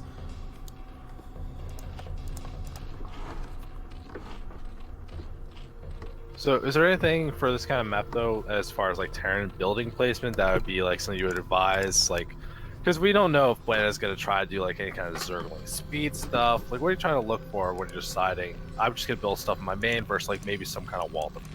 Well, I mean, normally you never build the first barracks outside, like I said, unless you're doing a link-proof wall, so you just want to get a depot here later and a bunker, and that's kind of the same as what you do on every map. So to answer your question, there isn't really anything map-specific, I would say, no. Just the same as in every other map. You want to set up a depot and a bunker to give a bit of a choke at the natural. Okay. We do see pretty early second barracks, it feels like. Yes, that's just a response to this 2-hatch build. This is the regular 2-hatch canopy build that Terran usually goes when they see 2-hatch, but this is a bit of a mistake, I think, bringing this SCV out of the Zerg base. I never like doing that. I think you want to stay there until they kill you, because if they just switch into making heaps of links, how are you going to know about it? And also, if you do really well, you can hang around long enough to figure out if it's muta or lurker without even scanning, which can be super helpful. Yeah, until they get link speed, if you micro well enough, that SCV will never ever die. Yeah, he does get back in here, luckily. I think Zerg definitely could have blocked the entrance if he really wanted to. Oh, well, looks like he will lose it pretty quickly. Oh, I mean, HP. the fact he's already in here, sees the lair pretty much done, hasn't found a third hatchery yet, I think. Keep in mind that when you select a lair, you can't see how done it is unless you own it. But I think he knows all he needs to know. He knows it's a 2-hatch build, and he will be able to scan on time to figure out what take it is. The main thing you want to keep it at is whether his lings are going to be coming or not. And like I said, if you're lucky, you keep it alive long enough, you can see the Hydra Den starting. But it is going to be a Spire here. Pretty normal stuff. And Buena just droning it apart, getting that fast Spire. We're going to see if we can actually get some damage done with Muse this time. That's all I want to see, is be a little more proactive. There's little groups of Marine moving out. Is that actually going to be able to do anything, or maybe just overload hunting a little bit? I think he's just threatening the Zerg and making him make these Sunkens, and we do see Zerg thread on 2 more Sunkens in response to that, so I think it was totally worth it. Because Zerg sees that, and they don't know that you don't have any Zerglings, so they're going, oh crap, maybe he actually wants to attack me, I better get some defense. Of course, it can backfire. If Zerg just has a ton of speedlings, they can just surround you in range and kill them, and you probably just lose the game from there. But I like it when it works, it's one of those moves. I think this build making a little more sense versus the 2-hatch play than we saw when Chess was playing. That he is getting that faster eBay, getting stem, not slamming down a bunch of barracks right away.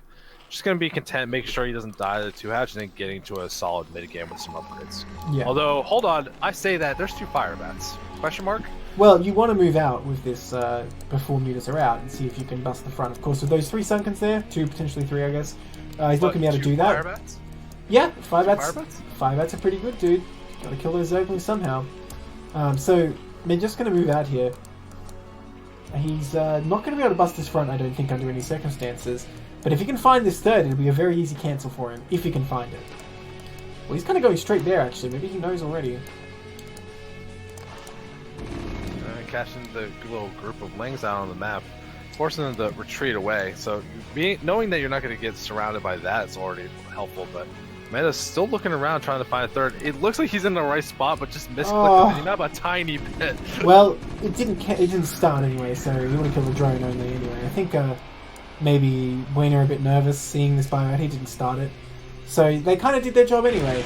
Now this is the thing, you do want to retreat once these mutas are out so you can reinforce more easily because they can whittle down your bio over time. No bunker at the front here for Medjus, which I think is a bit crazy, to be honest. But turrets are already up for these mutalisks. Do you think this is a little weird though that he sees Buena going for this 2-hatch muta and he has a ton of gas piled up, he's not adding on more muta or anything, he's just kind of looking like he's rushing straight to the lurker attack with 700 gas. I mean that is an option for Zerg. Generally, like it's not a very strong option, right? Because he's going to have this very limited number of mutalisks. Zerg tend to like to go in for third base and then try and tech up. But it is definitely something you can do. Takes out a mutalist there. Down to 4 mutalists only now. Yeah, I feel like this definitely gives Medjus a window. If once he builds up enough bio, like these 4 mutalists aren't going to do anything. And he's going to come across the map before Aspect is done for sure, I think. If he moves out. Well, looks like he wants to. Yeah, especially since we saw Metis being very diligent, building a couple turrets each thing. If you don't keep adding on muta, like you're never going to power your way through these turrets. Yeah, I mean, I would say already, like, he's just built enough turrets for 4 mutalists. 4 mutalists aren't going to do much. I think 4 mutalists hardly beat 1 turret, actually. Yeah, I'm not sure about that. But yeah, 2 turrets is just like, don't even go near them with 4 mutalisks. Oh, going to pick up that Marine? Well, he only has 4, so he actually doesn't do enough damage in 1 shot to kill a Marine. The lurker aspect is halfway done. Scan goes down the main and the natural, so he's going to see no more mutalisks coming out, and I assume he's going to assume that lurker aspect is on the way. But I think Medjus is missing his window here. He's being a bit sluggish about moving out. I don't think he realizes quite how little Zerg has, because he could be out on the map pretty easily right now. I mean, I don't feel like the situation is that bad though, because Buena hasn't finished his 3rd yet, and he's only adding on units right now. He's not actually adding on drones. Well, so you are right. The fact that Medjus is not attacking, it's not like his economy is getting better. Really. Yeah, you are right, but I would say like Terran could have a huge advantage, but instead that is getting a little advantage. You know, if he moved out, he'd probably just be able to win the game. Look, here we go. But lurker aspect is almost done, so I think he's missed his chance to do huge punishing damage here. You know, if Zerg gets the 3rd up, gets to hive, the game can go on. And you want to take that chance as Terran. I mean, if we look through what's being produced right now, I think Medas really just kind of planned out. Just finishing 2 starports now, and I think he's just going to get 2 science vessels, wait till he has an irradiate, and then push out where he has detection against lurkers. He can fight the mutas. Just waiting for that safety so he doesn't get caught out off unaware. You know, now that he's picked off all the mutalisks, double drop would actually be extremely strong. Like 2 dropships coming in this main, those 2 mutalisks are not going to do anything to stop that. But I guess he doesn't really know if Zerg made anymore. He's continually scanning for this 3rd, but unfortunately just unable to find it at that high ground location. Even if you did find it though, there's nothing you can really do against those 3 lurkers until you get vessels or tanks. Or dropships. Yeah, I would say something to consider for any kind of Terran players looking for these scans. He did scan that 6 o'clock, but there's no gas there, so it's not a high value base result. That's an excellent point. Zerg is almost never going to take that as a 3rd. Like if Zed takes a 3rd mineral base, you're kind of just like, alright, I guess we'll make a few extra fire bats and I should be fine, right? What are they going to do with that? Yeah, it feels like unless they're going like Hydro Lurk or something, they just need extra minerals for Hydras. But yeah, I mean, when you're up against Hydro Lurk, you kind of just keep making tanks anyway. Yeah, exactly. Get with these sneaky lurkers on the spots where poor Terran players can accidentally walk their army, it looks like. I wonder if those are hold lurkers? That would be pretty sick if they were. But Med just being very cautious here. Does get the double dropship though. Oh, I'm excited. I think that was definitely the right choice here. Sounds cool. We're actually seeing another engineering base. You're going to be going for a double upgrade so you can accelerate this Bioforce. Extremely important if you're up against Ultralisks, or even just going with Bio into the late game. You have to get those double upgrades or you'll be at a huge deficit. Med just hesitating again, not uploading these dropships. Loading up, I mean. He's going to take a third fairly quickly. Here we go. So you don't feel like there's a very significant risk. You can even see in the main for Buena, he's patrolling Mutalisks. He doesn't have any Scourge. Yeah, but that's 2 Mutalisks. It takes a long time for 2 Mutalisks. Whoa, he doesn't have any Scourge, you say. He positions them just in time. Oh no! Star sets. Are you kidding me? No, wait, they're patrolling away. Oh no! Oh, it was almost perfect. Oh my gosh. So these dropships will get unloaded, and suddenly, I mean, I don't know how Buena can possibly deal with this. The Scourge come in, but like the dropship's already unloaded. The damage is done there. Okay, couple of lurkers been. Kill them. Yeah, there's no lurkers even morphed here, so I think he's just going to take out all the tech. It's just the killing blow already. Okay, 1 lurker comes in, 2 lurkers. I mean, it's something, but if Terran micros this, they can kind of overcome that pretty easily. Oh my god, the spawning pool going to go down, the Spire going to follow soon after. And, you know, the Spire is actually a pretty key piece of tech, especially once Terran gets those vessels out. Especially the moment you start showing, I'm going to start doing drops. If you don't have Spire, like, it's hard to shut down drops at all. Extremely. You have this big group of army from Medias that could be moving towards the port, towards the third, but instead just sitting out there, not putting the pressure on. Really nice micro from Medias moving these Marines back against the lurkers. Oh, and runs into dive on that one. Really well done. I mean, does he need to move his main army? This one drop is kind of doing game-winning damage already. If he takes out that Hydra Den, like, what can Buena even make? If he takes out the Hydra Den, Buena can make like drones and overlords only, and queens, but he's not targeting it. We actually even see Medias moving towards that 4th base. The hatchery just finishing up. No drones there, but just shutting down the production alone. Yeah. Oh, looks like he's going to get the Hive. That's extremely significant. So he won't even be able to remake a Spire, let alone Defile a Mound or any of those things if he takes out that Hive. This is such a brutal situation to be in if you're Buena.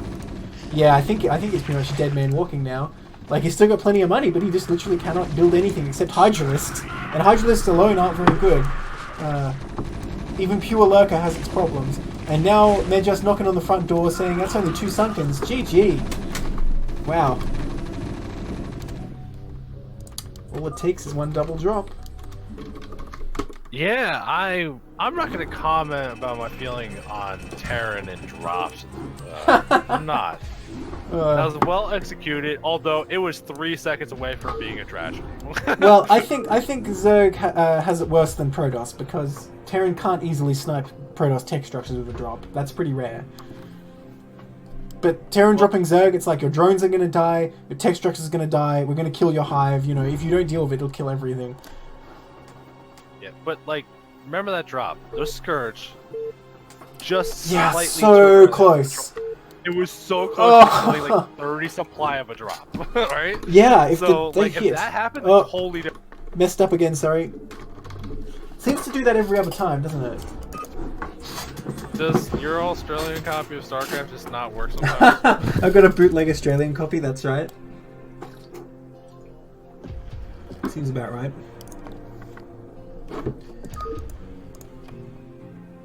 Oh, we got rehosted for you. Yeah, go ahead. Alright, this is going to be Medias versus Butzel, so we're going to see some Terran versus Protoss again. You missed some of your games, but not all of them, Chess. Yeah, we cast your first one where you took down Buena, and we cast the one where you got taken down by Butzelbear. Okay, so into this game. In the 12 o'clock, in the grey Protoss, is Butzelbear, undefeated so far.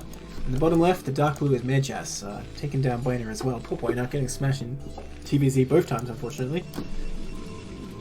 How dare you spoil Chess on the results of his own games? How dare you?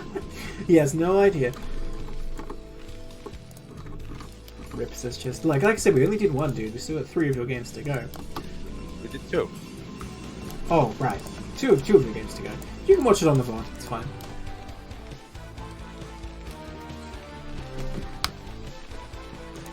Yeah, I think he'll be feeling fine to get some review in, though. Like, Chess, I will say, well, since we're in the dull time of this game, you did... I think you're doing quite well in your transition, but you gotta learn some standard build orders, bro. Yeah, nothing else really matters, in my opinion, until you run a proper opening. I need a new rhyme, right? Because this depot by the gas is totally legit. Like, that's another spot. So that some Marines can run through. I can't think of anything that rhymes with gas, though. I mean ass, but that's... Yeah, I mean, I'm not going to use that one. I'm trying not to use that one. On. It's PG-13. We're adults here. If anyone's not an adult and gets offended by that is playing Brood War, honestly, I'm so happy that we're getting that level of young player in this game.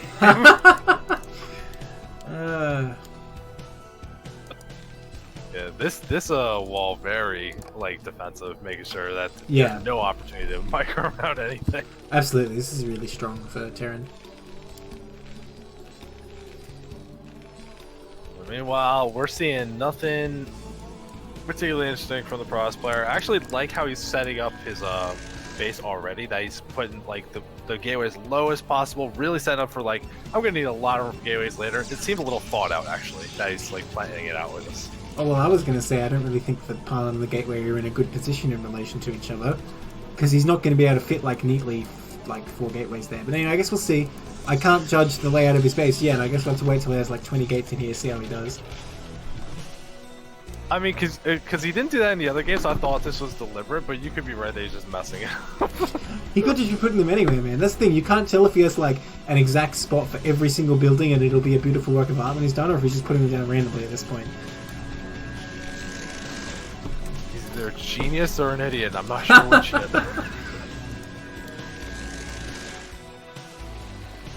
He's probably going to come up here, but not much he can do. We're seeing a very different opening, though, from the Terran player this time. No wall at the front, no buildings there to cut off anything. We're rushing for that first Dragoon. There's nothing there to dissuade it when it gets here, though. If that Dragoon gets in the main, that could start causing some real problems.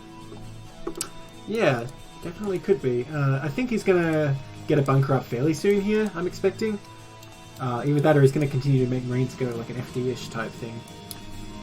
Yeah, I mean, if he's not sending an SCV, maybe he will just rely on bulk numbers of Marines, but with no ramp, that's kind of awkward. The Goons can definitely trade favorably. Yeah, even with a ramp, you really don't want to be doing that, because while you won't lose your Marines to the Goons, they'll control that ramp, making it very hard to push down. If you have a ramp, you can hold perfectly fine as long as you're going to attack first, because Protoss can only get so many Goons. Yeah, but you can't push down, so it's yeah, you can because you have a tank. You have a tank, you can push down with that. Well, yeah, when you get the tank. So until then, you saw Marines camp the top of your ramp as barrage, you stop unit production and immediately slam down Nexus your field. Okay, buddy, good luck with that, because when I go 2-fac, I just put 3 Marines at the top of the ramp, so see how you go against that, where you just stop production. This SCV going to get taken out. Unfortunately, it doesn't confirm the Nexus. He does see the probe, which is a pretty good indication. Absolutely. And it also doesn't see the gateway count, which is a little terrifying on a map like this, that you don't know if it's going to be some kind of 2-game pressure. This does feel like maybe some kind of FD push, though, because we're seeing 5 Marines already. And building that first tank. Looking like some kind of aggression. Yeah, I think the best thing Medjus has to go off is he saw the probe come out, so he can kind of be like, he's probably expanding, but he hasn't expanded yet. And he will. But that is kind of scary for Terran, because sometimes they're just faking you out and they're actually just going DT and you die. But in this case, that is not true. And yeah, Medjus probably will move across here with this tank in just a minute. She's going for a second tank here, which is a bit unusual. Normally with this kind of push, you just get 1 tank and then make vultures, so you can use those mines. Yeah, isn't this like a strong FD, though, where you're threatening a little bit more of the actual kill on the Nexus? Sure, but even then, you normally want... Yeah, I've never done 2-tank variant, to be honest. So I'm not sure if that's what you would do. Pretty great damage on those Goons already, really, when they only got a couple of shots off, so that's a pretty good start for Medjus. Yeah, you see, built the second tank, starting that factory, and actually pulling an SCV, looking like he's going to start pushing across now. Yeah. But with 2 tanks here, even if you ignore the Marines, this amount of Goons from 1 gateway isn't going to be able to stop them. Yeah, absolutely, especially once mines start being laid in the fights. It does come down to micro, though. Whoa, that's not what he needed. I was going to say, if you can kite down these Marines... None of the Goons firing there. That's so dangerous. Yeah, basically what Protoss wants to do here is kill the Marines as they're trying to advance in front of the tanks, and then pick off the tanks when they're all alone, but unfortunately not going that way just yet. The Vulture coming up here, laying mines, forcing the Goons to retreat, very nicely done. And more hits being taken on them, they're getting more and more injured all the time. Man, those Goons are extremely low. I don't know how none have died yet. 5th one comes out, but Terran's already right up in here. Does he have a mine left on that Vulture? He does have 1 mine left. Oh, but that Vulture will not live to climb it. Oh my gosh, those injured Goons just melting. Yeah, these 2 tanks, even though it is a little slower, adding so much more muscle, punishing the fact that it was one gateway production for such a long time. Wow, looks like he will actually just take him out here with this. Damn, okay. Oh no, if that vulture goes in and gets a mine by the gateways, this is gonna be impossible to defend, it feels like. I mean, I think it's already kind of All the impossible probes to defend. probes getting transferred or pulled. I'm not sure which, but it's not going I think well. it's a pull. Oh, the mine! Oh! Wow. Yeah, that's all he really needed to seal the deal. This game's over. Even if he kills these tanks, look at the SCVs to probes. There's not really much for Protoss to do now. I mean, he can take out those tanks, but maybe not with the mines. Yeah, nice mine placement, just forcing Protoss to target that or back off. Nicely done. Yeah, I think this is the point where maybe you start pushing with Menace. You've done your damage, you're feeling great right now. Yeah, you just get home, get siege mode, build up for a later push, and then you can win the game. Because yeah, his economy is just crushed, and Mid just smartly got this CC up behind this. No Armory Academy yet, but I'm sure they'll be coming out pretty soon. Yeah, Academy just starts now. I admire the conviction on Muscle that I see. If I do this expansion, I lose half my probes, I lose all these units, and he's getting an observatory. He's not trying to cheese his way back to the games to be like, I'm going right back to my standard plan. Yeah, I can't believe that. Well, I think that's going to work in his favor. But know that it is in this case, because Med just did get that blind eBay, expecting Protoss to just, you know, throw his hands in the air and go, fuck, I'm going to try some DT, see if I can get back that way. But, yeah, no, he's not. He's actually just going with his build, so this might give Butzelbear a window to catch up a little bit. I don't think it'll make up the difference, but it's definitely a point in his favor. These turrets being placed in a way that's going to actually stop things from getting to base. Double Academy, a bit of a mistake there. Unless the secret Stim plus Marine range timing. With like one Marine. Cancel, I heard there was a hidden... Please cancel it. No, he's making sure paying. I think he meant to make an armory as one of these, but instead he made 2 academies. It feels like it, but you know what? That's okay. Minor mistake, given how well this game's gone. We'll let it slide. Ooh, well, these minor mistakes might add up. This mine gets caught. Yeah. Good. Man, this defense isn't really that strong because he's not sitting back behind any buildings here. Then again, it's not that many goons. I don't think Butzel wants to come in here at all. Yeah, mine's down as well. Now this looks formidable. Speedball almost going to get caught there. Does escape. Barely. Oh, Butzel does not want to do that. Shot. Yeah, that is not what he wanted to do. Whoa, what is that third? That's Prepping. Crazy. Yeah, not that third. That's not the third you want. Yeah. I mean, he needs a third, but why this third? Like, Terran looks like he's going to be playing for a third base of his own here, luckily for Butzel, but if it was up against a 2-base push, that third would be suicide. It's extremely easy for Terran to go up there. In fact, this is the environment Terran wants to be in, because it's more narrow for the Protoss to engage. Yeah, typically when Protoss wants to, like, expand around, vultures are fast, of course, but tanks are not. So, if you're thinking about, if Terran's going to push my base, don't expand in the path to your base. Yeah, like, that's generally the rule. You know, Terran expands towards their opponent, Protoss expands away from Terran. That's what you want to do. Yeah, there. you make them make the choice. And you become my expansion or my main. Don't let them do both at the same time. Yeah, for sure. I am very surprised, though, that Butzelbear's still on only 2 gateway production. And he's trying to build some units, but you can see he's starting to fall behind. Terran having a unit advantage, never a good situation to begin with. But really needs to think about, like, he didn't get any vision. What if this was a 2-base push? He has nothing to defend. Well, when you get that behind, I think you have to start taking risks at some point. I think it's a fine risk to take. Look, I think there's a huge disadvantage here for Medjas in that he doesn't have any upgrades started. His +2, +3 is going to be extremely late. He is still going to be ahead on supply, but that could be another thing that allows Butzelbear to come back here. I don't really want to count him out yet. It looks like the comeback is beginning. Because, yeah, his +1 has not even started. Okay, it just does now. That's extremely late. I mean, is there a point, though, where maybe for planning to do some kind of early aggression, that him getting 6 factories so quickly might be able to get, actually 7 now, actually 8 now? It's like he's before the upgrades. More units? Is there like a critical point where... If he got this before his 3rd CC, I would say yes, he definitely would push and probably crush him, but after the 3rd CC, I mean, I don't know. Protoss isn't going to have an easy time with this, but I feel like he can definitely have a chance. Depends when he decides to move out, because Terran might just be playing for max here still. I just want to ask you, when was the last time you saw more factories than gateways? Yeah, not very often, not very often. Whoa, look at that probe. The probe pulling some moves there.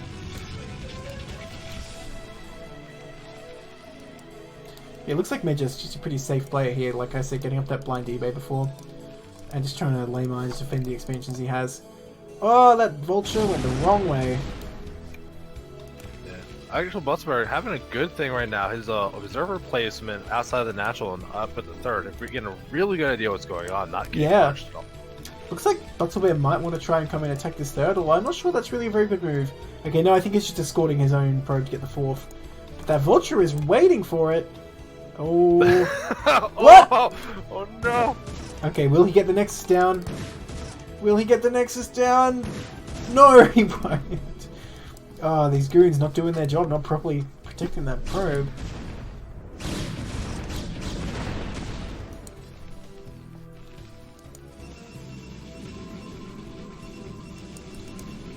Okay, so no tech coming up for Butterbear either just yet. I assume he's going to be going Arbiter here.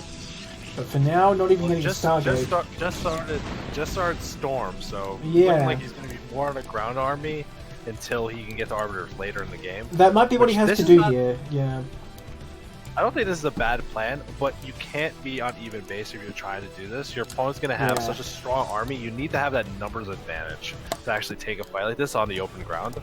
So he has to make sure he can establish that fourth soon, or he's just going to be so far behind. He did make one attempt, but I feel like he gave up too easily. He's going to take this mineral only now instead.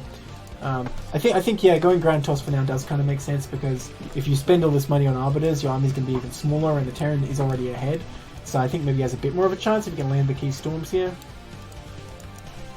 Even though Medius's upgrades were late, like you were saying, he did get the science facility started in the second armory. They're timed up so you can get that 2-1 synced up the way you would want to. Yeah, well, that's something at least.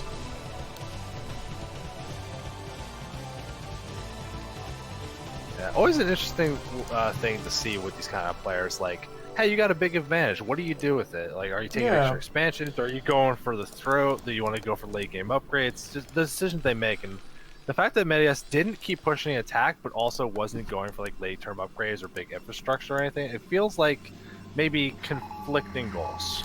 Well, I think it was just a mistake, like I was saying. I think he wanted to get an armory instead of an academy. He just accidentally got the second academy instead. I think that's why his upgrades ended up so late. Yeah, very possible.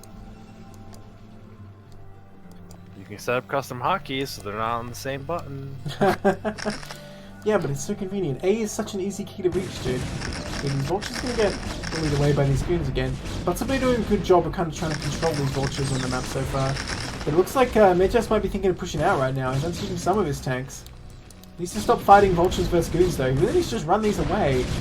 These goons getting a lot of value right now. Yeah, we actually see Bustlebear, while he did take that mineral base, it's not saturated, but he did get a pylon up at that other main as well, looking like trying to set the fifth. If he controls the map well enough, he should be able to get that started soon. Well, it will be a distraction for Terran if he's trying to push across here. Maybe it'll give Medjas the time he needs. Sorry, Bustlebear the time he needs to set those up. Yeah, Terran looked like he wanted to push out there, but he changed his mind, not really sure why. I mean, looking at these two armies, Protoss is formidable. And a couple of key storms. We're finally seeing a Stargate go down, so maybe Arbortech soon. I still don't like, though, Bustlebear on 4 bases, looking like he's about to start 5th, and he's still on so few gateways. He needs to get more production. Oh, here we go. Protoss coming in here. Not many mines in the north, so he starts going to get right on top of the tanks. Oh, great storms. Great storms. Yeah, damn, that's the storms he needed. One of these tanks getting taken out. Oh, that D-Matrix is on the perfect tank, though. Slows the Protoss army down just for that 1 second. I think there's enough tanks in the back here to hold out. Yeah. Ooh, a lot of goons going down there. So, he did kill a lot of tanks.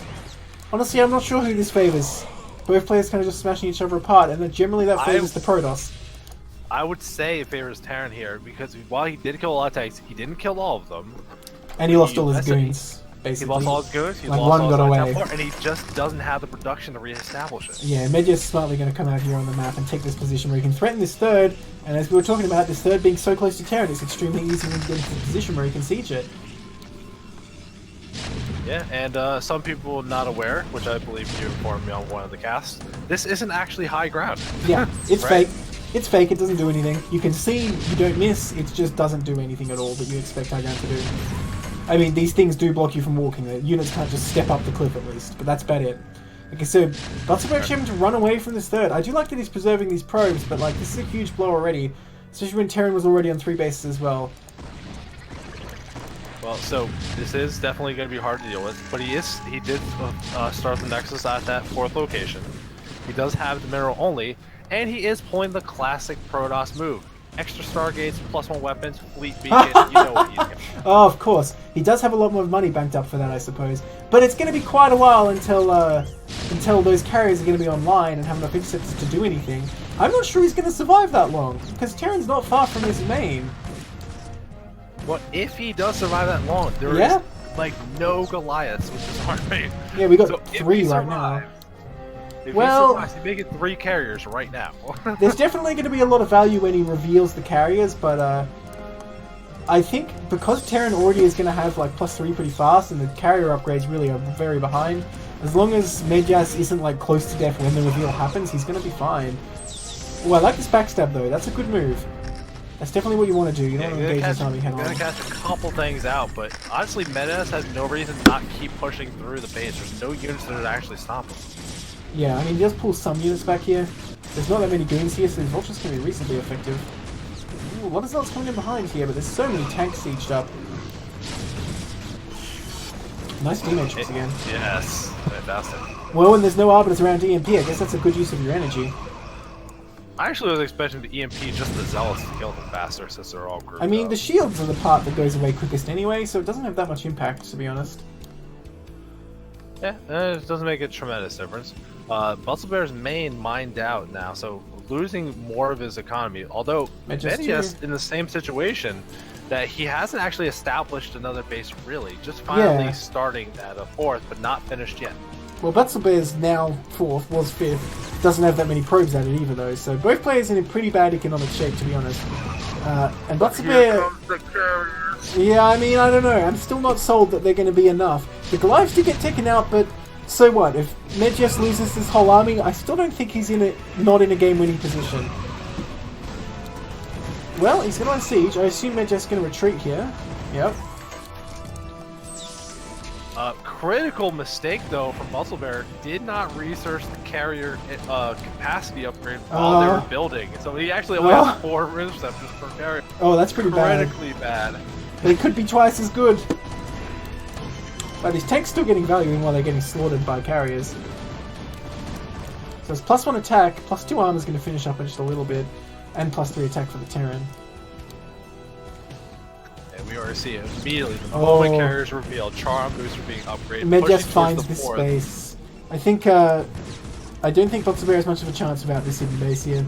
And especially since all the anti-ground stuff is just coming over to kill it. You can send your carriers if you want, but you're not going to save that base. Like, there's just no way. And this will give Medjas plenty of time to build up Goliaths. And honestly, what does Buzzlebear have? He has, like, a little bit of Zealot Dragoon. He's going to have 6 carriers with 4 interceptors each. And no money to keep remaking interceptors. This is definitely going to be a hard situation. So, in the interest of, remember that we are learning League, we're going to try to help players get a little better. He is defending his Nexus right now with carriers. But there is a micro trick you could do with the carriers. If you fire out all the interceptors and keep moving the carriers, it makes the attacks more effective because they never reset back to the carriers. So that's something you want to try to use. If you're using a lot of carriers in your gameplay, try to keep moving them around just so you can attack a little more freely, a little more fluidly. Honestly, I think Medjas is committing a mistake not just killing that Nexus anyway. Because he had enough units, he could have just focused fired it before the carriers can kill everything. And now a lot of his ground units are getting taken out by the Zealot Dragoon on their own. He's bringing a pretty large army up as reinforcements though. Yeah, actually a bunch of Goliaths being made, which is the appropriate response, but the Goliaths just charge into the Dragoons and the High Templar. This is the opportunity for them to die before they even see a carrier. Well, no Storm available though, and I think it's just not quite enough for the Protoss here. Well, I mean, there's 6 carriers now. It could be enough for the yeah, you know what? Maybe. Needs to micro them though, can't be letting them get picked off. Oh! Okay, so focus a different one. That one will go down very quickly. But the Goliaths aren't getting annihilated by these Zealots at the same time. There are 3 other carriers coming in from the south. Maybe Buzzlebear can clear this. Yeah, not a lot of Goliaths here. A bunch coming to reinforce, but if Goliaths keep arriving one wave of production at a time for 6 carriers, I think you can actually fight that effectively. Yeah, seems likely, right? I mean, only 4 here right now. You take out 1 carrier so far. And one of these carriers quite severely injured. Let's step forward. I want to target that injured carrier so badly. And he has that vessel with all that energy too. All these Zealots getting in again. And there are Storms available now. Another carrier goes down. Let me select all the carriers here. Only 4 left. Yeah, I don't think he has quite enough here. I think even with just one wave at a time, I think Magus is going to be able to overwhelm. Oh, here we go. Yeah, trying to use carriers like this without actually employing the micro to make them a little more effective in the fights, give them that extra engagement range versus these enhanced Goliaths, makes them very easy to get killed off. So you gotta just be careful. Although the halfway decent Storm gets to the rest of the Goliaths, so these carriers, while the numbers are being reduced, there is 3 more in production. I guess. Never know. But like, he's almost out of money. I guess he did oh, he never lost that Nexus, did he? Oh, well, that might prove to be a key mistake from Magus, actually. I forgot that Nexus survived, so maybe Butzelbear's position is better than I thought. I don't know. I mean, he lost so many carriers just in that last fight. He's probably going to lose them all next time. And look how many tanks are here now. Like, oh, those poor Zealots. They didn't stand a chance against all that. Yeah, I would definitely say this might be worrying for Medias, but he did end up actually way earlier during the carrier transition, taking that 5th base. Yeah, making sure really he established that he wasn't going to run out of money. He's feeling pretty good right now. Still has that army lead. He's not even building vultures right now, really just going against the main core units he has to deal with. The tank Goliath, really just making sure he can keep his opponent pinned back and not taking another miss. Yeah. I think it's just a matter of time until May just builds up the critical force. But this is what carriers can do for you. He's going to try and come over these cliffs here. There's a few turrets there. Oh, okay, he's going to come down here. But that's kind of where all the Goliaths are anyway. At the same time, Zealot's running forward, kind of distracting the Goliaths a little bit, which is kind of a nice move, actually. Gets a couple of tanks for his trouble. There's a lot of Zealots that could be going in. I'm going in too late, though. And a Templar walking in, not casting Storm before he gets killed. Yeah. I mean, that pure Zealot anyway isn't really that good. Oh no, GG leaves the game. Oof. Oh no. Damn. Man, just taking him out. That early push really just set him up. Alright, so, I mean, that game, pretty clear cut, but remember how that game opened? The fact that it got to that point. Yeah, I think Butzelbear played reasonably well from behind. But, now he's been defeated in this group. He's not going to go 4-0 after all. Medjas showing he's got the skills to take him down. Well, we're going to see if Medias's PVT is just maybe the thing of legend. He's going to be playing our other Protoss with Circling. Alright, let's start it up. I mean, Circling I think gave Butzel a run for his money earlier. Also, there's a little bit of time where they were saying there might have been stuttering on your stream. I don't know if you've been dropping frames. Oh, okay. Can someone in chat tell me how it's working now? As far as I know, it shouldn't be lagging. Oh, while we're doing that, in the top middle, we got Circling in the brown Protoss. And in the bottom right, we got Medias with the white tank. I just wasn't making an SCV for 1 second. That's alright. I'll leave him alone. So yeah, I think this is going to be a pretty good match. You'll leave him alone, the mercy of you. Oh man, you're Didn't very make an sweet. SCV for 1 second. Fine now, was before. Says Get off my team. That's right. Good thing they're not making me a full coach. Hey, for those of you who don't know, there's going to be the CPL team reveal stream on Sunday. You're going to find out who's on what team, so make sure you don't miss that one. Yeah, who's on what team? Map reveal. We're going to talk about casting plans for the future. Just like, if you're involved in this league at all, everything you want to know is going to be on Sunday afternoon, 2 p.m. EST, with a bunch of other time zones posted. So you can get all the Discord, the details on Discord. We're going to post it on TL, Reddit, everything. Check it out, Sunday, either. Alright, so pretty standard opening thing up here again. I wonder if we see Manchester go for the same strong FD kind of style. I mean, it definitely did a lot of damage. Getting that extra tank really punished his opponent going for that 1 gate instead of 2. Although I would have been worried if his opponent did like a 10-15 2-gate at him. Well, presumably you'd be able to scout that and react accordingly. And you wouldn't end up possibly moving out. You just get siege mode in that scenario. Yeah, or you just push with the 1 tank instead of the 2. Or I don't think you want to push at all against 10-15. That seems unwise. I'm a Protoss player. You definitely want to push. Yeah, sure. Why don't you just unsiege all your tanks, walk them straight into the Protoss base on move command?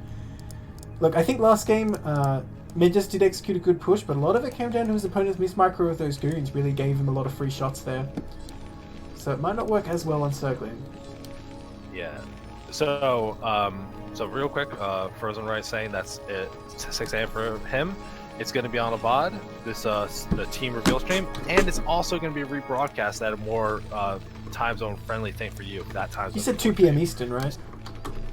2 p.m. Eastern on Sunday, but then probably next day, like at a point where it's like if you're not in America or Dude, Europe. Frozen Rice, are you Australian too? Because that's my time zone. Uh-oh. Another one. There's more than you think. Alright, so what I was gonna bring up? Oh, it's me, Denny. Because of course, why would? Oh, it's use the Denny, same right? name? Yes. Why would anyone see, use the same see name? what for is anything? this ridiculousness? Why you gotta have a different name everywhere? Anyway, look, man, if you're dedicated, you get up early. I've gotten up at like 1 a.m. for CPL games before because it was going to be a walkover otherwise. True warrior. Alright, so about the game we saw last time, and what might be relevant in this game as well, because we see Circling do the same thing, getting that one gateway production. When you go one gateway and you get some goons, and your opponent's trying to do that like kind of FD or strong FD, some kind of push like that, one of the reasons you can defend that with one gateway at the pro level is your goon micro to slow down the push, to pick off units as they go across the map. If you don't actually try to do any of that, you just don't have enough muscle. I will say though, Medjus this time is getting the bunker, so I don't think we're going to see a similar push. This sneaky probe though, going to kind of see what's going on. Oh. Wow, you can't actually see that? I'm going to have to use that spot with an SCV or something. That's pretty cool. Sick. Okay, so he does just see the CC right away like that, so he knows exactly what's going on. We are seeing 2-gate goon this time though, just like you were talking about.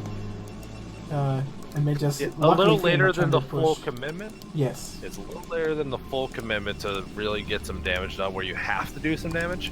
But this will be enough to put pressure on, force that repair in that bunker, and get your Nexus set up. Very easy. So and you're also safe against any kind of early pressure. So this will see a Nexus fairly soon as well, right?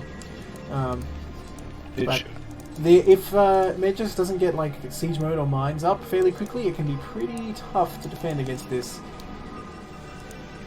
So at this point, like you could just eat the loss and repair the bunker for a little bit, which he's gonna have to pull SB soon if he wants to actually do that. Oh no! Okay, there we go. He gets it. Actually, it stops production on the CC. That's a smart decision to make sure he doesn't lose that bunker. Yeah, that was definitely the right call, but also at the same time he could have pulled SCVs preemptively, so it's kind of a gain for circling there. That tank taking a couple of hits. Got to be careful with that. Repair the tank too. But Media's really making sure that he's minimizing the openings he has, but you don't want the tank this far forward in this situation because all these goons need, you get that fourth goon, walk in 2 shots, it dies forever. Yeah, right? So you gotta be very, very careful right now. This is dangerous. Dude, look at his own SCVs. They've actually walled off the tank, so if he's trying to pull that back, it's going to go the wrong way. Okay, maybe now it'll go the right way. Okay, 2 tanks coming out here, and siege mode is coming up, so as long as he doesn't lose them before siege mode, this is fine. That hidden probe coming in here is going to see everything. I mean, not that there's much to see at this point. eBay coming up here.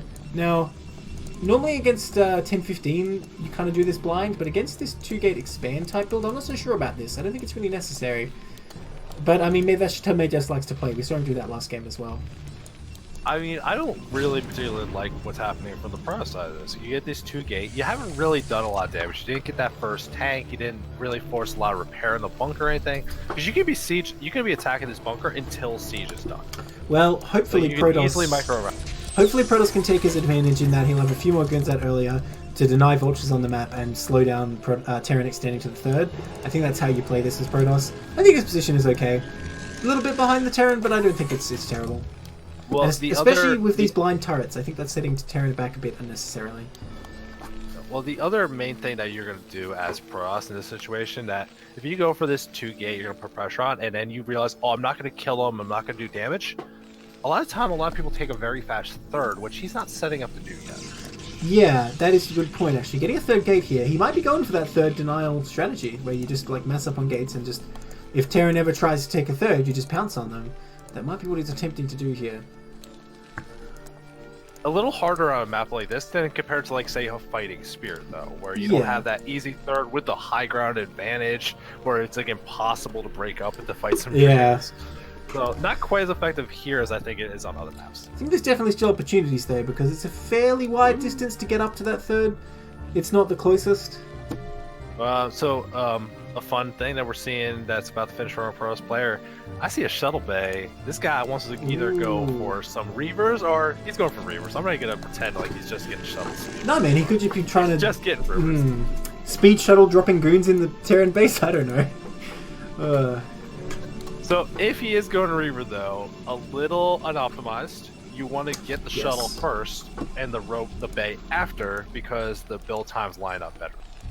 Yeah. The thing is though, Medjus already blindly got a turret ring around his whole base, and his scans are about to come up, so he's going to see this as well. I think. That said, it's not like that makes the reaver useless. You can still just have it in your army and use it when Terran's trying to move out. But I don't think there's any chance Harass will go down here at all. In fact, already moving a force back into the main. I think he kind of anticipated this already kind of impressively, and he scans the support bay right away. So, dude, Medjus totally on top of this. Yeah, 2 observers are going to come in, and they're going to see that ring of turrets, and the probe's already in position to take the third that has a gas attached to it. So, I think even if he doesn't get damage done, he's not feeling that bad. Yeah, you can definitely just use the Reaver later. Like, you don't have to be harassing. It's only really bad if you just lose it, right? Which does happen a lot of the time. So I feel like this is another game, though, from Medjus. Very late on his upgrades from the armory. Yeah, that's a pretty huge mistake here. I mean, since you got this turret ring, I guess it's less relevant, but also it's good to have an armory earlier so you can get those Goliaths out if you need to. Yeah, because like even at this point, if you want to get a bunch of factories, wouldn't you just do like a +1, +0, like 5 factory, like a nice mid-game push? Something, but you want that little extra damage. Doesn't that help you out with the tanks, killing Dragoons and the less hits? Yeah, I suppose since Protoss went with that a bit uneconomical opening, that does seem like a decent option, but like, Terran never has to do that. You can always just take the option where you're going to play for max, and that's what most people are more comfortable doing, because that's what you tend to practice. Yeah, but if you were playing for max, wouldn't you get earlier armory so you had that 3-2 earlier? Yes, absolutely. Absolutely, yeah, he definitely should have, I think. I'm just saying he didn't necessarily need to set up a push here. Okay, Reaver finally out, by the way. Where is the shuttle? Over here. What? This is just cruelty. Why are you making that Reaver walk all that way, dude? He's actually building another shuttle as well, so only going 1 shuttle, 1 Reaver, getting the shuttle speed, and starting to get towards the Citadel of Dune. I'm very curious to see what Circling does with this, but I do not love the spy he's in right now. He's down on supply. He's not ahead on economics or infrastructure, really. It feels like he has to do some damage to this harass, or he's just going to keep falling behind. Yeah, I mean, the thing is, though, Terran's still on 2 base, so I think it's totally fine for Protoss to just kind of sit back and make sure he just defends Terran Riviera on the base here, on the map here, sorry. Even though the supply is ahead for Terran right now, I think that's okay, as long as Circling has time for this third to kick in. That said, he didn't put any probes there, so that is a bit of a mistake. Nexus doesn't do any good without probes. Yeah, but he doesn't even have a good contain. Like, he has half his goons up by that third. It's not like they're concaved out where it's hard to push out. And actually, tanks walking up sieging. Yeah, the tanks walk up siege. So doesn't have to use the vultures to get vision, and he pushes them right off his base. Yeah, I think Medjus will have a pretty easy time moving out and taking this third. I assume that's what he's trying to do here. I don't think he's trying to push across the map right now. Scan's going down, looking for that Protoss army, but does not find it. So he knows that Circling backed off quite a bit here. I think he's just going to come up and build CC on location, or maybe he's trying to push across the map actually. Okay. I will say the problem with this is he's going to have not much anti-air without any Goliaths back it up, and there is a shuttle of a Reaver out. Here they come, 2 speed shuttles. Oh dear. I mean, even with the best engage, I don't think you take this fight as Protoss. That's a lot of tanks. That's that true. Have siege. Dude, that's like 1 group of Zealot Dragoon. That's like nothing. Yeah, they just probably could have just like attacked on up siege. near the north that's just got detached, I think, maybe while setting up some Hakis.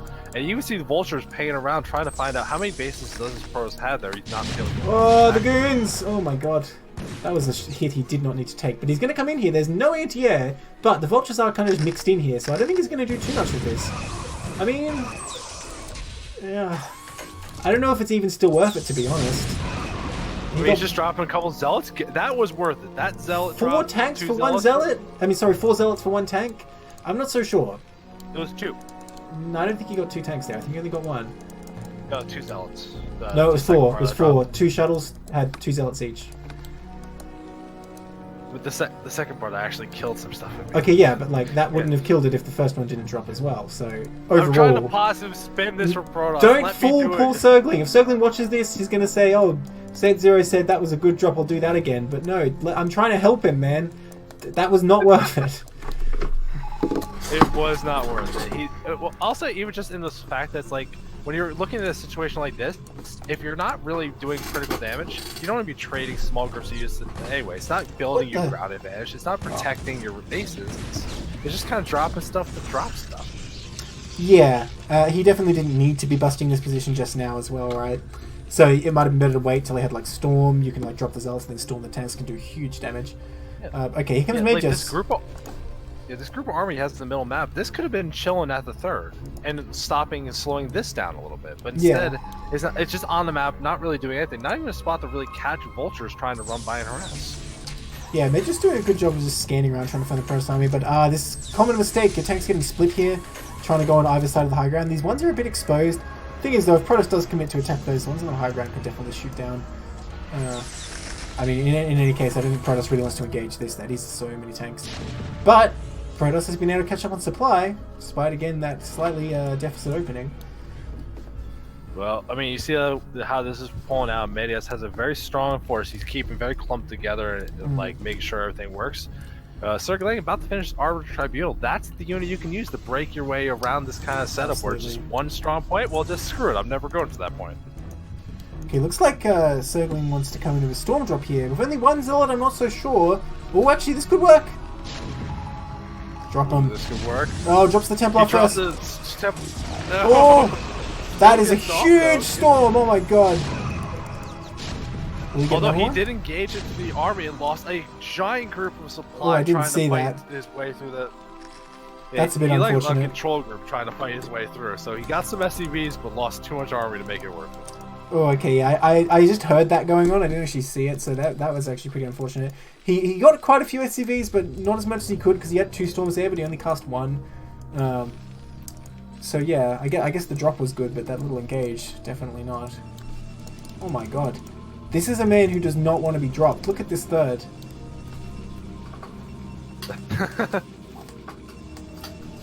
Oh, only one of them's a cannon, I just realized.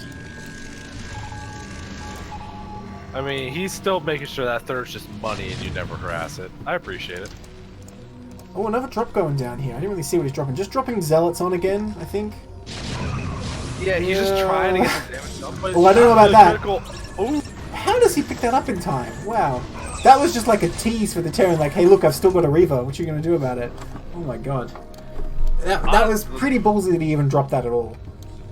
The decision to make that drop was not good, but the fact that he saved that Reaver he picked it up very quickly.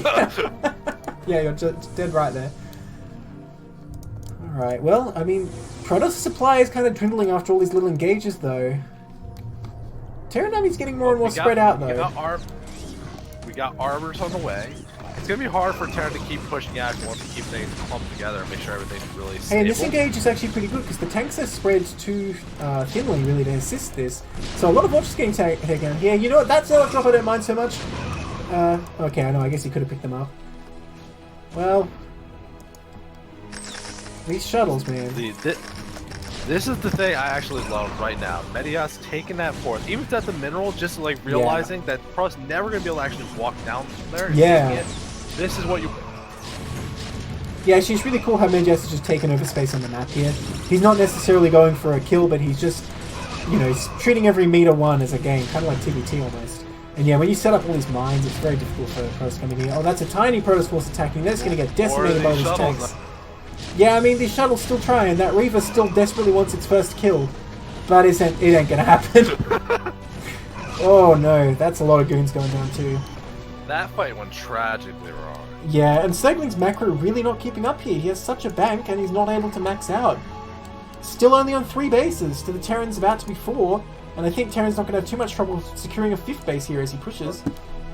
And he's been on like 55-ish probes for like the last 10 minutes. Like he took that 4th base, but he's not building probes preparing for the future. And now that he has the base done, he's not building probes at it either. And I think especially he tried to push in to control that middle ground. Losing that army, he's basically gonna lose this 4th because he reset his army. Yeah, I mean, this Protoss Force just can't withstand. Goons only, they're just going to get annihilated here. I mean, the shuttle's coming in again. Dude, he's just addicted to dropping these zealots. I mean, it's something. We do have an Arbiter back at home starting to build energy. We have a pair of them. Neither even got stasis yet, but he's got to figure out what he's going to be doing. He has recall on the way. I mean, recalls the can one do a thing lot. about this... Yeah, one thing about this map in particular, though, what am I seeing that you have to get another main at some points because you need more ground space for gateways. Yes, that's true, and that's another reason why this map's kind of tough for Protoss, because it's only a 3-player map. You can't secure that other main kind of with impunity like on a 4-player map where it's kind of too far away. And Terran's already getting dangerously close to this natural up here. He doesn't have to push much further before he's kind of got a chokehold on the Protoss here. And circling over on the left side, taking that base, just hoping it never gets scouted, but here comes the Vulture. Oh, no detection here. Scan goes down though. Very nice scan. Oh my gosh. Another Dragoon massacre. I mean, I appreciate that certainly didn't waste the stasis on the tanks to save that, but he's losing his Arbiters to... Well, he doesn't have stasis, like you said. No, he has it. He does. Are you sure about that? I'm pretty sure he only researched recall. He researched stasis before he started building Arbiters, which wasn't particularly great either, but he has it. Well, you got to get it sometime, so it kind of makes sense. I think he really wants to do a recall here, though. Well, I mean, insofar as he can do anything at all. He does still have a lot of money in the bank, but yeah, like you said, these Vultures shutting down is kind of one hope over here. And Terran just slowly inching forward, very patient, this Medjus. Oh, he can't lose this Arbiter. It's the only one of energy. Gonna try and take out that tank with an Arbiter. Alright, let's see which dies first here, the Nexus or the tank. Oh no, the Goliath coming round. Meanwhile, Forces trying to break out still for circling, and yeah, that Arbiter's gonna go down for sure. Boom, there it goes. Unfortunate. He should have stasis the Goliath just to prove a point. Well, was it you I was saying to you? That's the strat. You get like 10 Arbiters, and you just stasis all the Goliaths and kill everything else. And like, doesn't really matter how many Goliaths he makes, you just stasis them all. I love how you just said, just have the gas for 10 Arbiters. Like yeah, 3,500 gas, no problem, no problem. Just have it. Just have 10 of them. This is why we need wacky maps that have like double gas mains or something. Zerg just rubbing their hands together and glee. Yeah, you can deal with that crap. I ain't playing that. Imagine Protoss for Zerg when Zerg has a double gas main. They'd just be going 2-2 unit all day. I'm imagining proxy 9 gates every game. So that oh, the mines! Ooh, that was a good mine drag. It's, mines in your tanks. It's a drop in the bucket at this point, though. Yeah, that's true. Circling, he lost his fort that he actually had built up. The Vultures are slowly killing that 5th he took over on the left side, so he's back down to very little economy. Pulling probes out, trying to get him to the left side, but oh my gosh, I don't know what he's going to be able to do at this point. Yeah, Medjus really just being very efficient here, not moving up too quickly. He's not really like killing the Protoss here, he's just waiting until Protoss runs out of money, which is a valid way to do it, I think. I would like to see a 5th base out of Medjus, but it's not like he's in a position where he just really needs it just yet. Yeah, that's 100% the thing. If you're gonna just go, I'm not gonna kill you, I'm gonna starve you, you have to get more bases. Yeah. I mean, that's kind of the Terran goal, is just you mine out half the map and then your job is done. You just wait for Protoss to leave the game at that point. Yeah. Because, I mean, like, let's think about this game particularly. Not that he did it, but look at what would be the 7 o'clock gas base. Not the main, but the other one. No one's even seen it this whole game, so if you snuck a base there, no one would know. Yeah, that's true. Well, if I'm looking at the minimap, it kind of looks like it's just not part of the map. It looks like it's just cliffs. It looks so neat, too. I mean, to be honest, if you're in this kind of position, if you build a base and Protoss finds it, it doesn't really matter, because if they recall it, it's just like, okay, well, you're spending how much army to deal with a base that I can just rebuild. Yeah. So this is one of the critical things that makes this matchup really hard later in the game, but it makes every matchup hard. You're getting pushed into your base, and you can see that circling just keeps building units. He's trying to build the army to fight this, and they just keep walking out past the natural because he's not resetting his rally points. Right into the tank line. This DT getting some work done though. Somehow not getting killed by mines while he's doing it. Yeah, what a hero. Oh my god. Oh, there's the scan. Boom. He That poor killed guy. 3 tanks. He did. Yeah, fourth one with his own splash damage. I mean, if every DT killed that many, I think Sogling would actually have a chance, but I don't think we're going to see her a peak performance here. And the ultimate side of Cross Oh my God. desperation. Look, Yeah. look at the natural on the left side. Wow, he just really wants that I base. can't be bothered. Oh my I can't God. be bothered to clear it. And it's not like Medjus can't see this too. It's like, what do you think is going to happen? Oh my gosh. Nice try to break out their zealots, but Medjus just placing those mines preemptively. Another DT coming in here somehow. Somehow, some way. Getting through all the mines to the zealots. Another scan, make sure. And then there's a science vessel. That's going to stop that. Yeah, that's the end of DT shenanigans. Finally, Medjus creeping his way into this natural. And the Protoss just about exhausted here.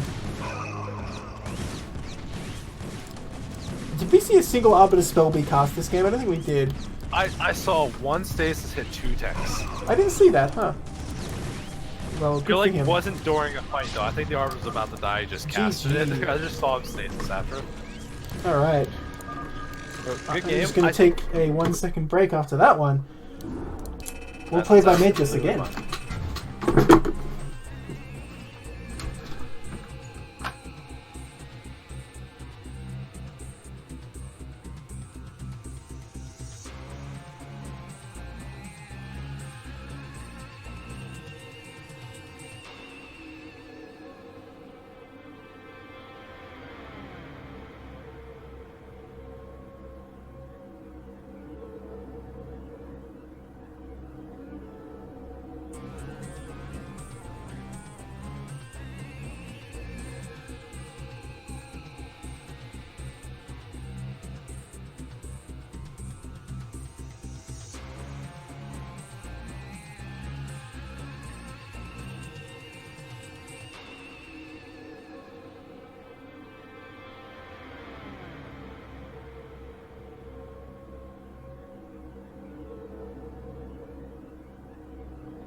We got a little bit of time while not Levin takes a well-deserved break. Lots of casting action tonight. It's been a little bit of a casting. We got a couple more games to go. How you guys doing? Y'all excited? CPL starting back up. We're casting games.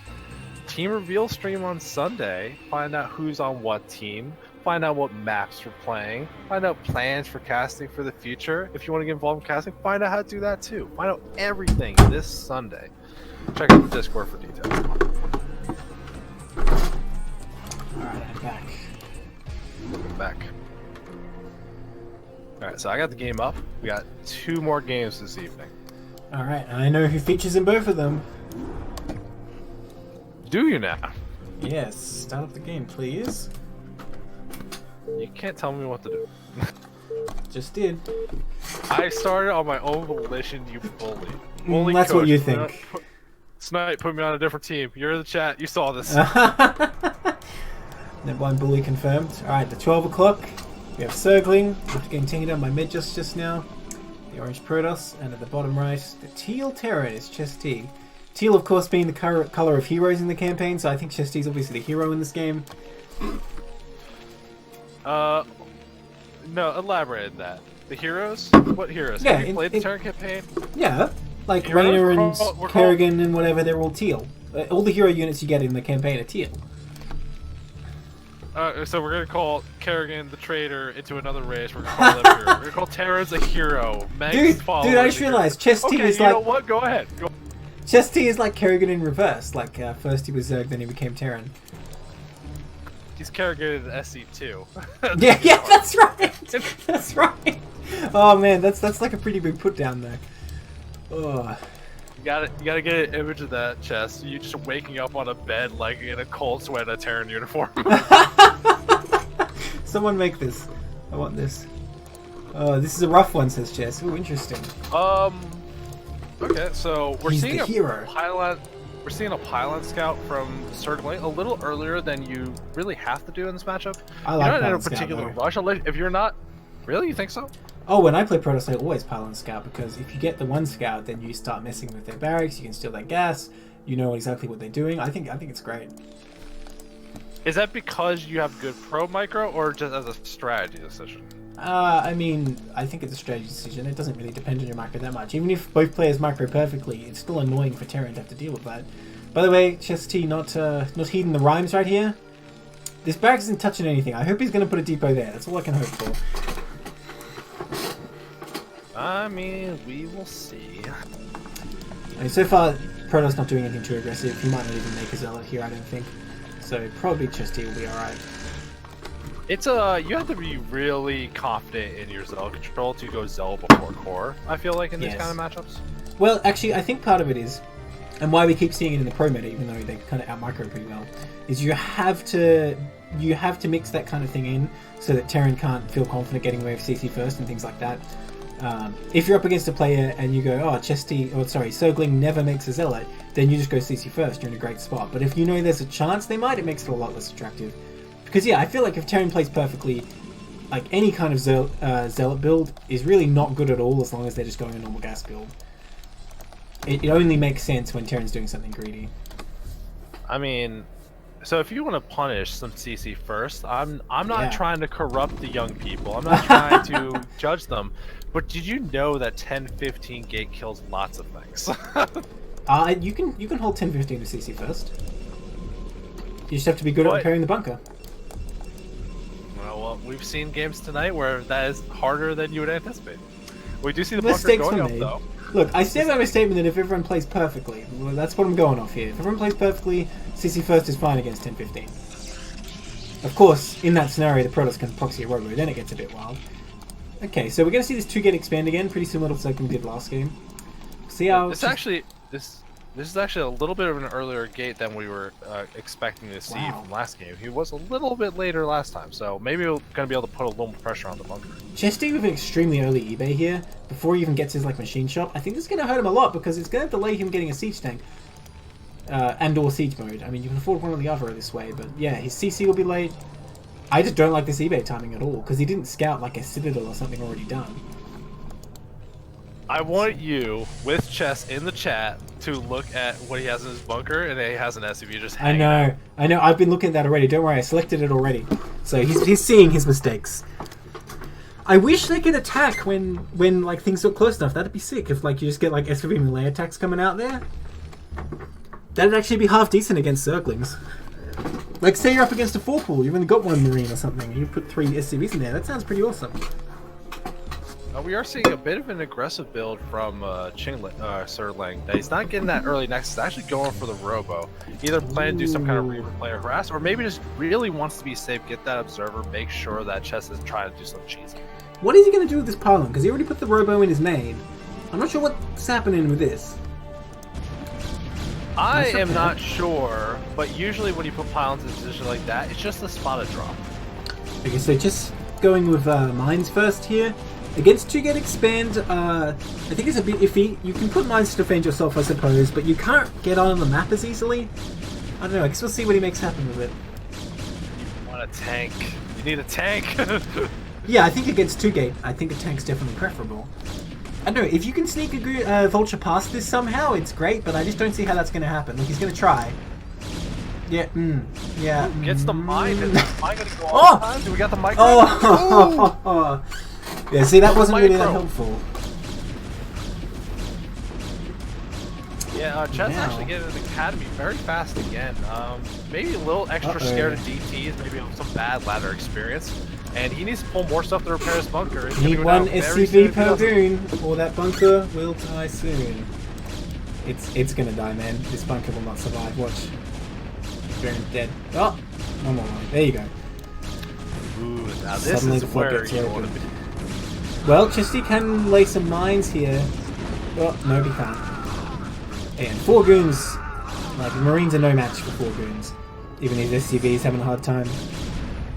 Did a tank come out? He's getting the siege mode, but I don't see any tank just yet. There's no tank. I thought he was going to retreat there for a second. I'm going, what are you doing? 1 Marine comes out to face the goons. Can he do it? No. Tank is on the way. GG. Chess realizes, you know, once the goons are in the space, there's not much you can do. Unfortunately, they're not pulling their CVs in time. When you scout that 2-gate, you really got to get that siege mode up right away, I think. So Yeah, well executed opening by his opponent there. I don't like getting mines when you don't have map control. I don't like skipping the tanks to get upgrades faster. You need to defend, so you get the tank early. Just make sure you get out of the mid game, like or the early game a lot. In my opinion, the mines are completely preferable unless it's 2-gate, and then you just don't even think about it, just get siege. It was 2-gate. Yeah, I know. So you are right. Alright, last game is up. Yep, we got one more. Alright. Launch it up. I'm launching it because I want to, not because I'm bored. You believe what you gotta believe. I don't care what you believe. I'm just saying, whose channel is who's doing the observing work? Who's really telling Yeah, that the indicates other person my superior status, doesn't it? That it's on my channel. I'm getting all that filthy esports money because I definitely get money for this, 100%. All right, in the bottom right, do. the pink Zerg is Buenaventura, and the bottom left, the orange Protoss is Zergling. Now, correct me if I'm wrong, are we going to miss one game here? Because we don't have Medjeff's first chess. We don't. Chess, I don't. There was. care to there tell us wasn't what a happened? replay. Did Yeah, you, what like, happened to fail TVT, to man? arrange a game, or...? Did you dodge TVT? Seems like he did. You have no idea how much trouble I just had clicking on this probe. Anyone watching the stream, that was pretty embarrassing. Oh man, oh, this pylon though. I don't like this pylon at all. So I wall like this. How? No. Hold on.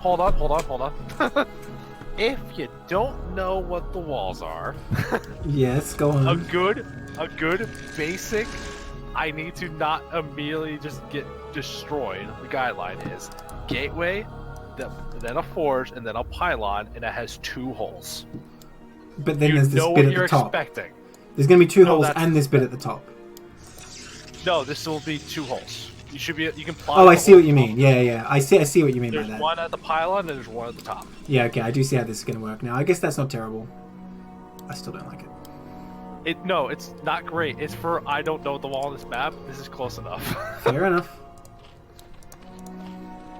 Although I do not like a small little thing. He built a forge leaning to the right instead of the left. It gives you more room for cannons, but it makes things easier to kill with Hydras. Yeah, it does indeed.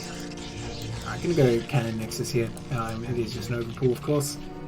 Look at this sneaky drone. Well, I think he's actually just gonna see that. Yeah, he can see that, dude. Well, can he? Oh, no, he saw it. What is that? Yeah, what is that? What is this? He was trying to sneak it out to make the hatch while the probe is in the main, but Soling just saw it. Well, he was way too close to the entrance. Like, there's no way. And he's giving up. Oh, we're actually doing a pylon. I don't know if I agree with that. Oh no, these fake high ground thirds again. The downfall of Zerg. We're witnessing it right here.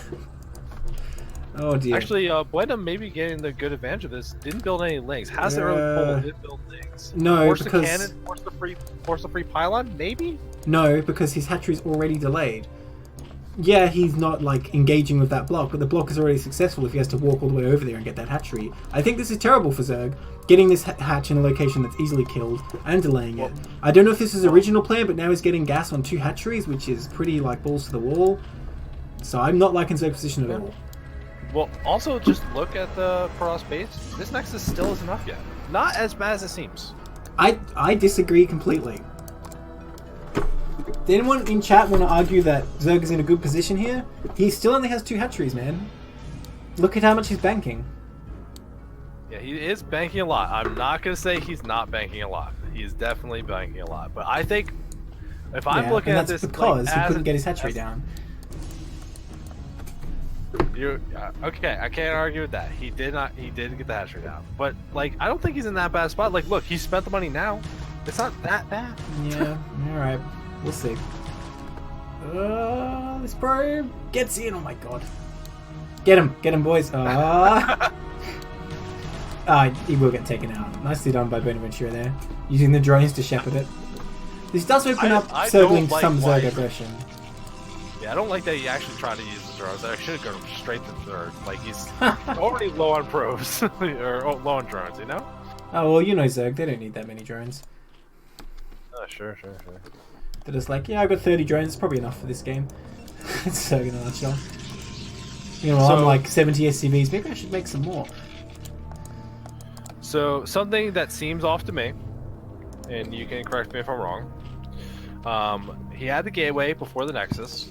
The gateway's up. Has these Zealot made Zealots in progress. This assimilator is very late. Yes, it is a bit. Extremely late. Yes, so his Stargate's going to be delayed a bit here, unfortunately. And the lair from Circling is actually like super fast because he got that fast gas. So, I mean, I don't know if Buenaventura is aware that this is a possibility, but he could actually probably come in here with Bermuda Scourge timing pretty well, depending how many cannons Buenaventura gets. I mean, sorry, how many cannons Circling gets, of course. Right, so can I have an apology about this isn't as bad as it looks for Zerg? Can I have that apology that he has that no, right no, now? no, you can't, because that just depends on Circling making a mistake here. I think Buenaventura, the opening went badly for Buenaventura. I'm standing by that. I think it's absolutely true. I think both players made mistakes they weren't forced to. Yeah, but the point where the players interacted went well for Circling. If the players didn't touch each other, they're probably doing about even, I suppose. I don't know. So we are delayed gas, latex, Citadel first. Who needs a Stargate anyway? If he goes Mutas, you need a Stargate. That is true. Okay, these Zealots roaming around, cruising for a bruising. They're gonna find this base with no Sunkens yet. Uh-oh. Yeah, it's just creep colonies. He can get some damage or at least force mining to stop. One drone going down already. These Sunkens are gonna take a little while yet. Needs to evacuate these drones like yesterday. Get out. Oh wow, there was a Zealot in the natural as well. How many drones did that kill? I see at least one dead drone. Okay, that Zealot doesn't get taken out. Nice micro there at least. Second Zealot will get taken out. They didn't get a whole lot. The Sunken finished reasonably fast. So I think that was definitely still worth it though. It probably was. Now, I don't like what Circling is doing though. He got Citadel first, and then he's going to Stargate after. He's not rushing for Templar Archives. You make use of Citadel. I don't know what plan this is, but it's two builds mashed together, not in the right order, and I don't like it. We do see Mutalisk on the way now, so this is looking scary. I don't know what Circling's going to do here. No cannons in the main yet. It's 3 Mutas and 5 groups of Scourge, and there's no Corsairs on the field yet. This is... I don't know who's going to come out ahead of this, but this is so ridiculous. This game is very offbeat compared to your normal game. I mean, Zerg's economy is weak, but it doesn't matter if you just start killing probes and Mutalisks, right? Man, he made so many Scourge, so... He needs to get in here before the cannon is done. Ah, critical mistake not just rallying him straight over. I think he might have had a big chance here, but I think he might have thrown it away by not going straight to this cannon. Guess we'll see. I mean, cannons do take a little bit to finish. Like, you know, that Protoss animation when they're warping in, they're like, oh, I'm finishing, and done. You know? Again, he's taking a bit of a circuitous path. Ooh, that Corsair has to be very That careful. Corsair is so dead. Corsair's never going to survive. Okay, I think he can barely take out this cannon. But at what cost? Definitely can. And now he's never going to be able to Corsair again because there's just Scourge camped on top of the Star. But at the same time, this is only 2 Mutalisk. I mean, damage won't be coming out that quickly. I mean, if you've got 3 cannons at once, can 2 Mutalisks even cancel that? Oh! What are you doing? Get the Scourge! Get the Corsair, I mean. Scourge is so dumb, dude. So in the meanwhile, we do see... Where are they going? On the map with some speed zealots. There's a couple Sunkens up, so he has to be careful where he engages. I mean, these Sunkens are critical here because it means that Buena can keep like attacking and not worry about defense. Or actually, maybe I'm wrong. I think that's actually enough zealots now when I look at it. 1 Muta will help though. Eventually clear this up. The zealots having speed and that +1 making a big difference here on what they can actually engage in. Not going to be able to kill the second Sunken because of the drones and the Muta attacking into it, but we see another round pushing forward. Certainly feeling pressure to get some damage done. Yeah, and I think he's missed his chance, really. I think that was his only real hope. And the main is just slowly getting picked apart by these Mutalisks. It's going to take a while, but they will be shaken down. Oh my god, the Artosis pylon! Wow, this is not something you see every day. Oh my god, 5 gates on 1 pylon? It's like he did his best to fit that all in as well. Oh no. Will these goons get out? I don't think they quite will. Oh, it's going to be close. Okay, there they go. They do get out, but like 5 Mutalisks can beat 2 goons pretty easily, really. They are spread parts of the glaives are hitting each other at least, but this isn't enough. And these zealots running straight through into the main where they can try and harass, but this Mutalisk is on his case. He's going to chase him down eventually. Or they're just going to live in peace forever. That's fine too, I guess. It's zealot. Oh, Muta's baiting on the cannons though right now. Oh no! So many of Bona's Mutalisks going down. Suddenly he's only got one Mutalisk left in here to do any damage, and this Zealot in the main still going to work. Buena losing control of his units there, critically losing like 3 Mutalisks for no reason. Okay, he does clean up this Zealot in the main in just a second. Look at another drone. He does. 5 kills on that Zealot. Okay, more Mutalisks did rally over. 1 more Mutalisk anyway. And all these gates are still unpowered. So this game, in a very weird position that we're looking at our players right now, both of them lost very critical parts, like all the pros off of base, all the production off of base, lots of drones from the Zerg player, lots of weird things happening. He can take out that goon. They're playing. That bounce almost killed it. Yeah. Okay, here we go. He realizes how injured it is now. He's going to hunt it down. Get it! Oh my god, it's like 3 hits away. It's going to get killed by bounces, isn't it? Oh, it's so close! So, here's the thing. Nice pylon placement. I love what Buena's doing. He's just massing Mutas. He is not mining gas from his natural. Ah, that's why he has 800 minerals. Oh, dude, a DT coming into the 3rd. There's no detection here. Oh my god, this is gonna kill so much. Damn. We are playing a hot classic game of pass the advantage. This is hot potato. You right? take it. No, you take it. Yeah, you're right. Oh my god. Okay, there's so many Mutalisks in the main though. Oh, there's no detection of the natural evil. What's going on? This DT just turned in the game right now. Oh my god. Dude, is he just gonna kill every drone in the game with this? And he's probably looking at his Mutas. What are these drones doing? Killed by something silly. What's going on? So rough. What is this? Is he like, well, the DT's gonna kill them anyway, I choose to die to a cannon? Oh my god. Dude, I think Zergling's gonna win this. This DT, 17 kills, 18 kills, it's going. But there's no production for Protoss. Like 1,200 minerals can't production. Yeah, but he still has a base at least, so he can at least like rebuild here. Whereas like Buena doesn't have any economy. I guess he rebuilt all these drones, but can he keep him alive? His tech might get taken out here. The one at the 3rd did get taken out. That goon just like old dude kind of game. Yeah, I've never seen anything like this. Still trying to make a Corsair for those Scourge. Oh boy. Look, if he just makes enough Corsairs, all the Scourge will be gone. So I like Buena's idea. They have the drone up to 12. That's like, if I get the money, that's where I'm expanding. He's never gonna get the money. Did you see that Corsair?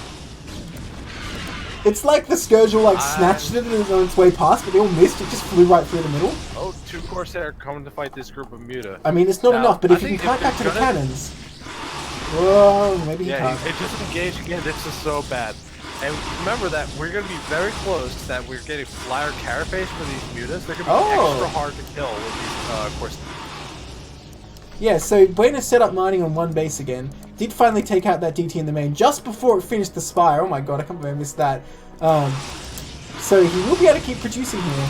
The DT coming in the main, don't know what he thinks he's going to do.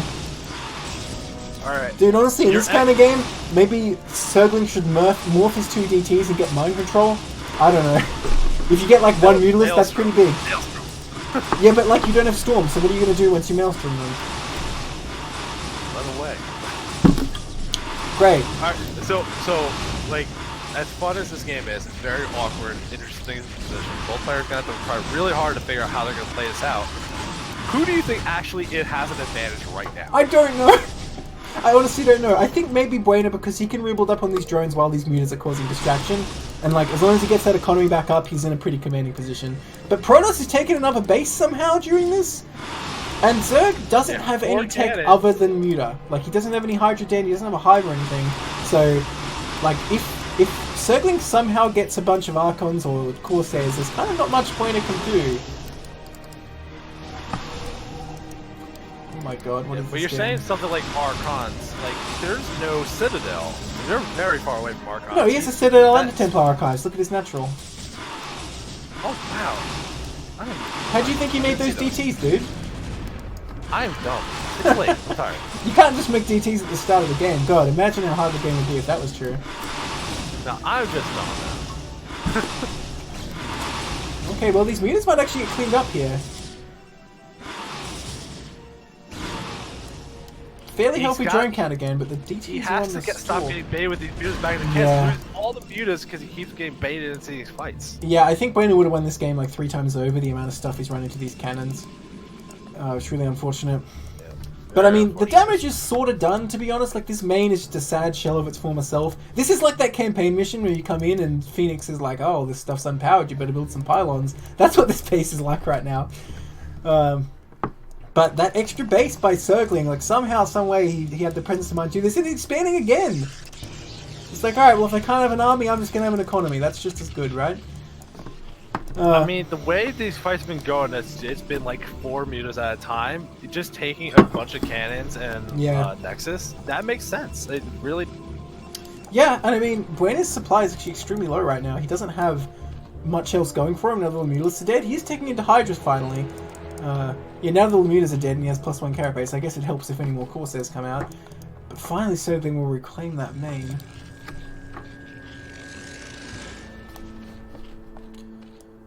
How did that drone get in there? I looked away for 1 second and the drone suddenly got in here somehow. Weird.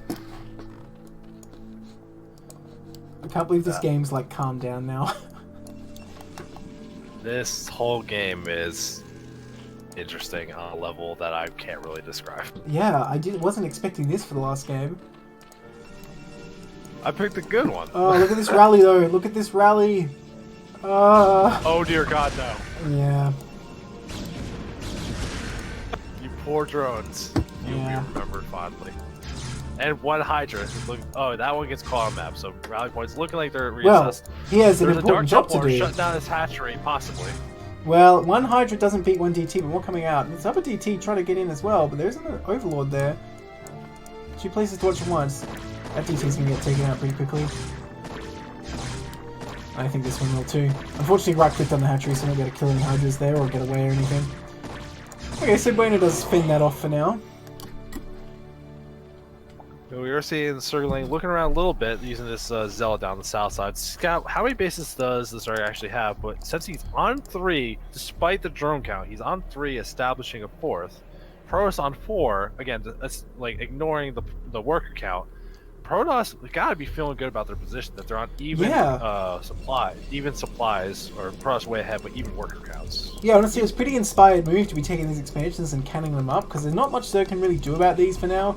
Like, you're going to need a lot of Hydras to get up there, and once you get Storm, like, I don't really see it happening without Dark Swarm as well. Chess, I believe that was our first cast tonight. You have to watch the VOD for that one, maybe. Yeah. It should be available to watch now. You should be able to go into videos and watch it while it's still streaming. I think that's how it works. Okay, so, now that the early part of the game is over, the Corsair Menace is actually returned. Of course, Buena could make a bunch of Scourge here, but not before these Overlords are dead. I mean, given Buena's problem that he's had with gas all game, that there's a lot of times he was running 1,000 minerals, no gas. He cannot invest over into Scourge again. I think at the very beginning he got in trouble making like 5 groups of Scourge blindly without any Corsairs in the field. And then they did a good job getting him some good air control, but once he lost it, like, I don't think you could afford to keep blowing your gas like that. Yeah, I would agree. Like, I don't think it was really worth it the number we made. I just realized this Nexus is out of place. I'm pretty sure it could be 1 tile north, but hey, whatever. A base is a base, right? This one's alright, I think. Hard to tell sometimes. Okay, so the natural for Circling mining out before the main because of the shenanigans that happened. Of course, Zerg is like, mining out? What's that? I mean, the way that game was going, there's a period where I thought Zerg would have mined out before them. Right? Seemed like for a while. Look at this sneaky probe. He just does not want to stop expanding. I think that's fine, though. If you look around right now, you got the Corsairs looking around, nothing on the field. Yeah, Buena does not see anything outside of his corner here. He's very turtled up, so if you just want to start blindly expanding, nothing's going to stop you. And the spy is so low. If only Circling had a shuttle right now, I could drop like 1 DT and take that out probably. Oh, more Overlords getting chased away. Not really anything Buena can do about it since he didn't order the Overlords back to where the Hydras are. Wow, it's actually a pretty sizable Protoss army out right now. A few Hydras out for Buena with good upgrades too. But Protoss actually has +2 attack here. Also, Research Storm a while ago. Don't know if there's any High Templar on the field actually ready. Not to in use this it, army but- there aren't. No, I don't think there are any. Well, Yeah, I think... but easy reaction once you see a very Hydra-focused army. Easy reaction for us to get ready for this fight. Yeah. Well, a lot of these Hydras getting taken out for free, really. Not engaging with his whole army at once is bueno, and these Corsairs continue to go to work while this is going on.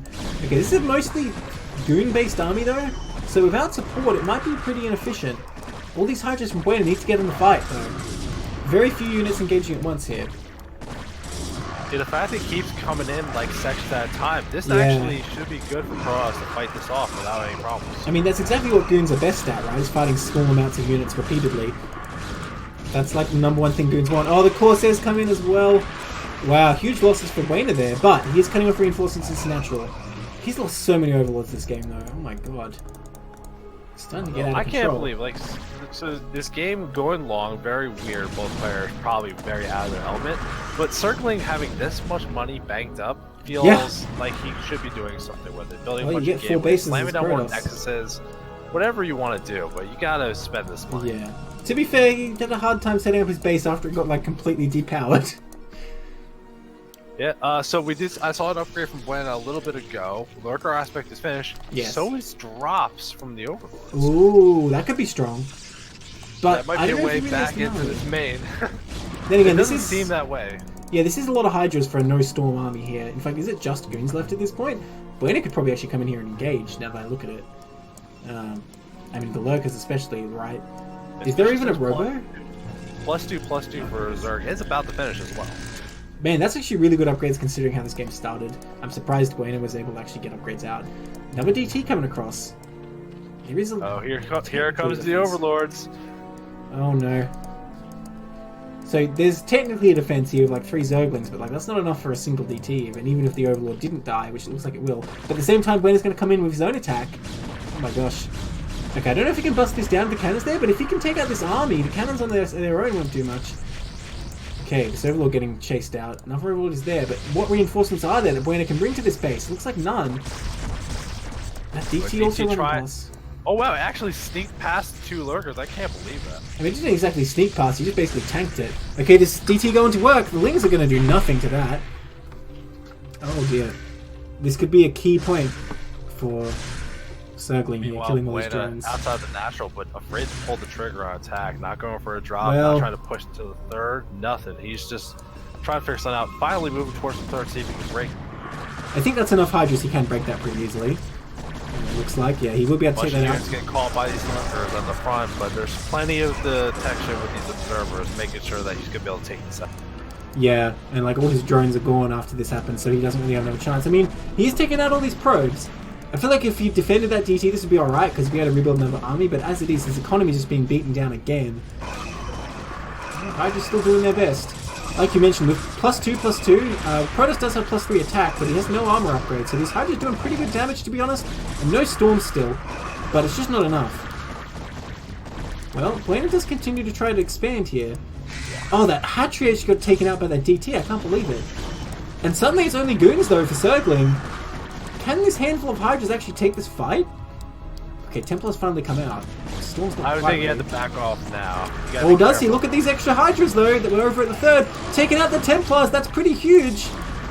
That's actually an enormous pick there. Yeah, the Templar had 76 energy, all of them, Oof. as they got taken off the Hydras. Just enough, so if there's a little more APM to take care of that, that fight could go way differently. What is going on at the 12 o'clock right now? Buena's trying to expand, Circling's like cannon rushing him. Oh my god, this game is crazy.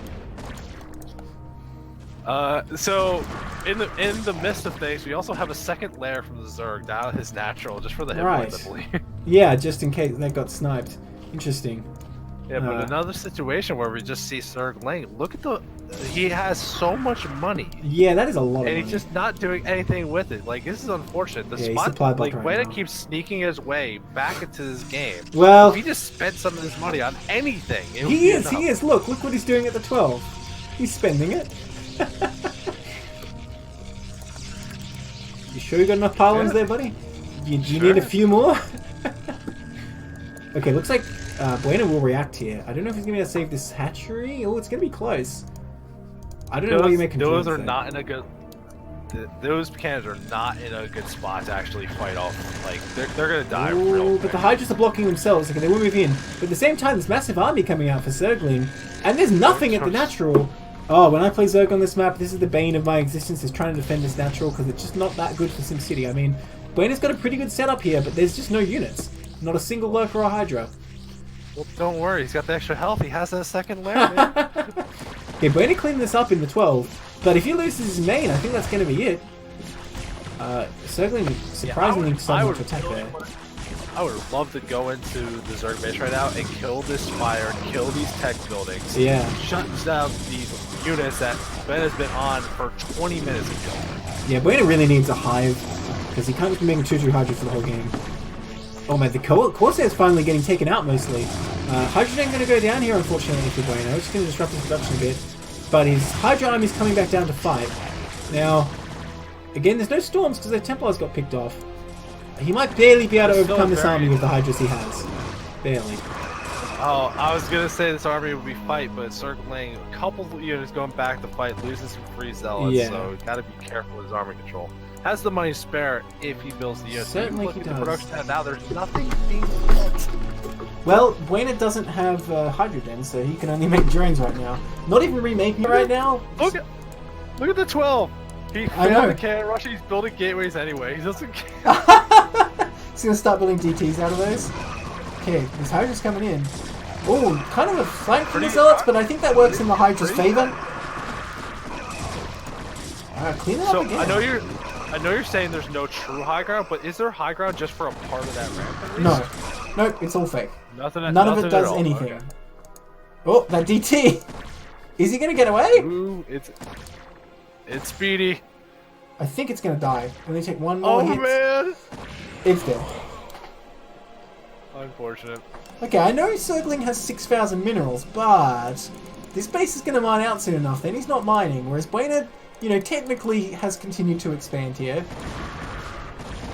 Okay, I don't know about this engage though. This is just not enough Hydras. This is pull back, I think. Oh dear. I think if nothing else, this is the game you can show people, you know, that if you know a person, maybe they GG too early. Let's show them this game. And be like, no, just fight. Anything can happen. Anything can happen, dude. I think Buena is making a huge mistake here not remaking this Hydrogen. I don't know if he just doesn't realize, like he doesn't want to make Hydras anymore, which I think is a mistake of its own. But he sees this gateway, but it's too late. Here comes the DT. Okay, you know what? There's actually enough drones to kill this, but how many drones will die in the process if Buena even notices? What is he doing? I don't know, man. I don't know. What is that DT doing? Okay, here we go. He's gonna start going to work. 2 Lings hatch, but again, like Lings don't do much to DTs. So we do have all the army going up to 12. It's going to try and defend this, so it should be able to be stopped. And while we don't see the Hydrogen being remade from the Zerg, we did finish a Queen's Nest finally. Kill the hot Baby DT! Hive. The DT barely goes down. Yeah, I don't know. There's another one though. There's another one. Oh no. That Overlord Giant push somehow towards the natural, survives. Yeah, I guess that DT just get taken rethinking out. his attack. Lots of stuff come down to natural with no static defense, not only a couple of Zerglings. This is going to be very difficult to hold. Yeah. Well, this might be in the line for Buenaventura. No Hydra's able to be made here. And like that many Zealots, he's not going to worry about Zerglings at all. Damn, the SimCity is actually pretty good though. Like that Sunken is so hard to get to for Zealots. But at the end of the day, it's just so many. That's when you have to use those Dragoons and target fire the Sunken. Yeah. But there's just so many Zealots, it doesn't even matter here. Now, Protoss might be thinking, aha, taking out the lair, he has no tech, but little does he know. Alas, he does come into the main. main. This whole game has been, oh, you've done this thing, but aha. Yeah. I think Zergling finally has it though with this. I mean, he doesn't quite have enough mutas to clean this up. It would be a bit of a twist if he had like 10 mutas and just cleaned up this army. We're not accidentally getting like Overlord view range here.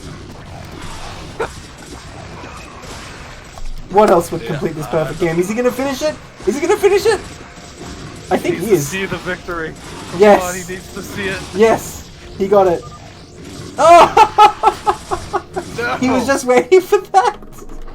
Wow. GG. So I'm just going to hope that they were playing like a use map setting where it defaults to ally chat. Yeah. Like made the game top or bottom. I'm gonna hope he said it's a good game because that was a very good game. It was amazing. It was amazing. Yeah, it was an amazing game. Good game might be a strong word, but it was definitely great. Yeah, I think it was definitely not a good game. I'll say that, but like it was a great game. It was great. My God, what a game! All All right, right, so that's what I got.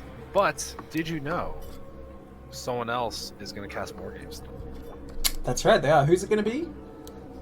It's going to be our buddy Least. He runs the Rookie Star League, and he's helping us with some casting. And Cold Warpgates. And they're going to be casting over on League. All right, awesome. Make sure you head over to their stream, guys, when it starts up. How long till it starts? They're going to be starting probably around midnight, so you got like 13 minutes. That's enough time to go refill your drink, go to the bathroom, get a snack, maybe take a little caffeine, get some coffee to stay up for the night. All right, perfect. All right, guys, thanks for tuning in. I'm going to shut this one down now. See you next time.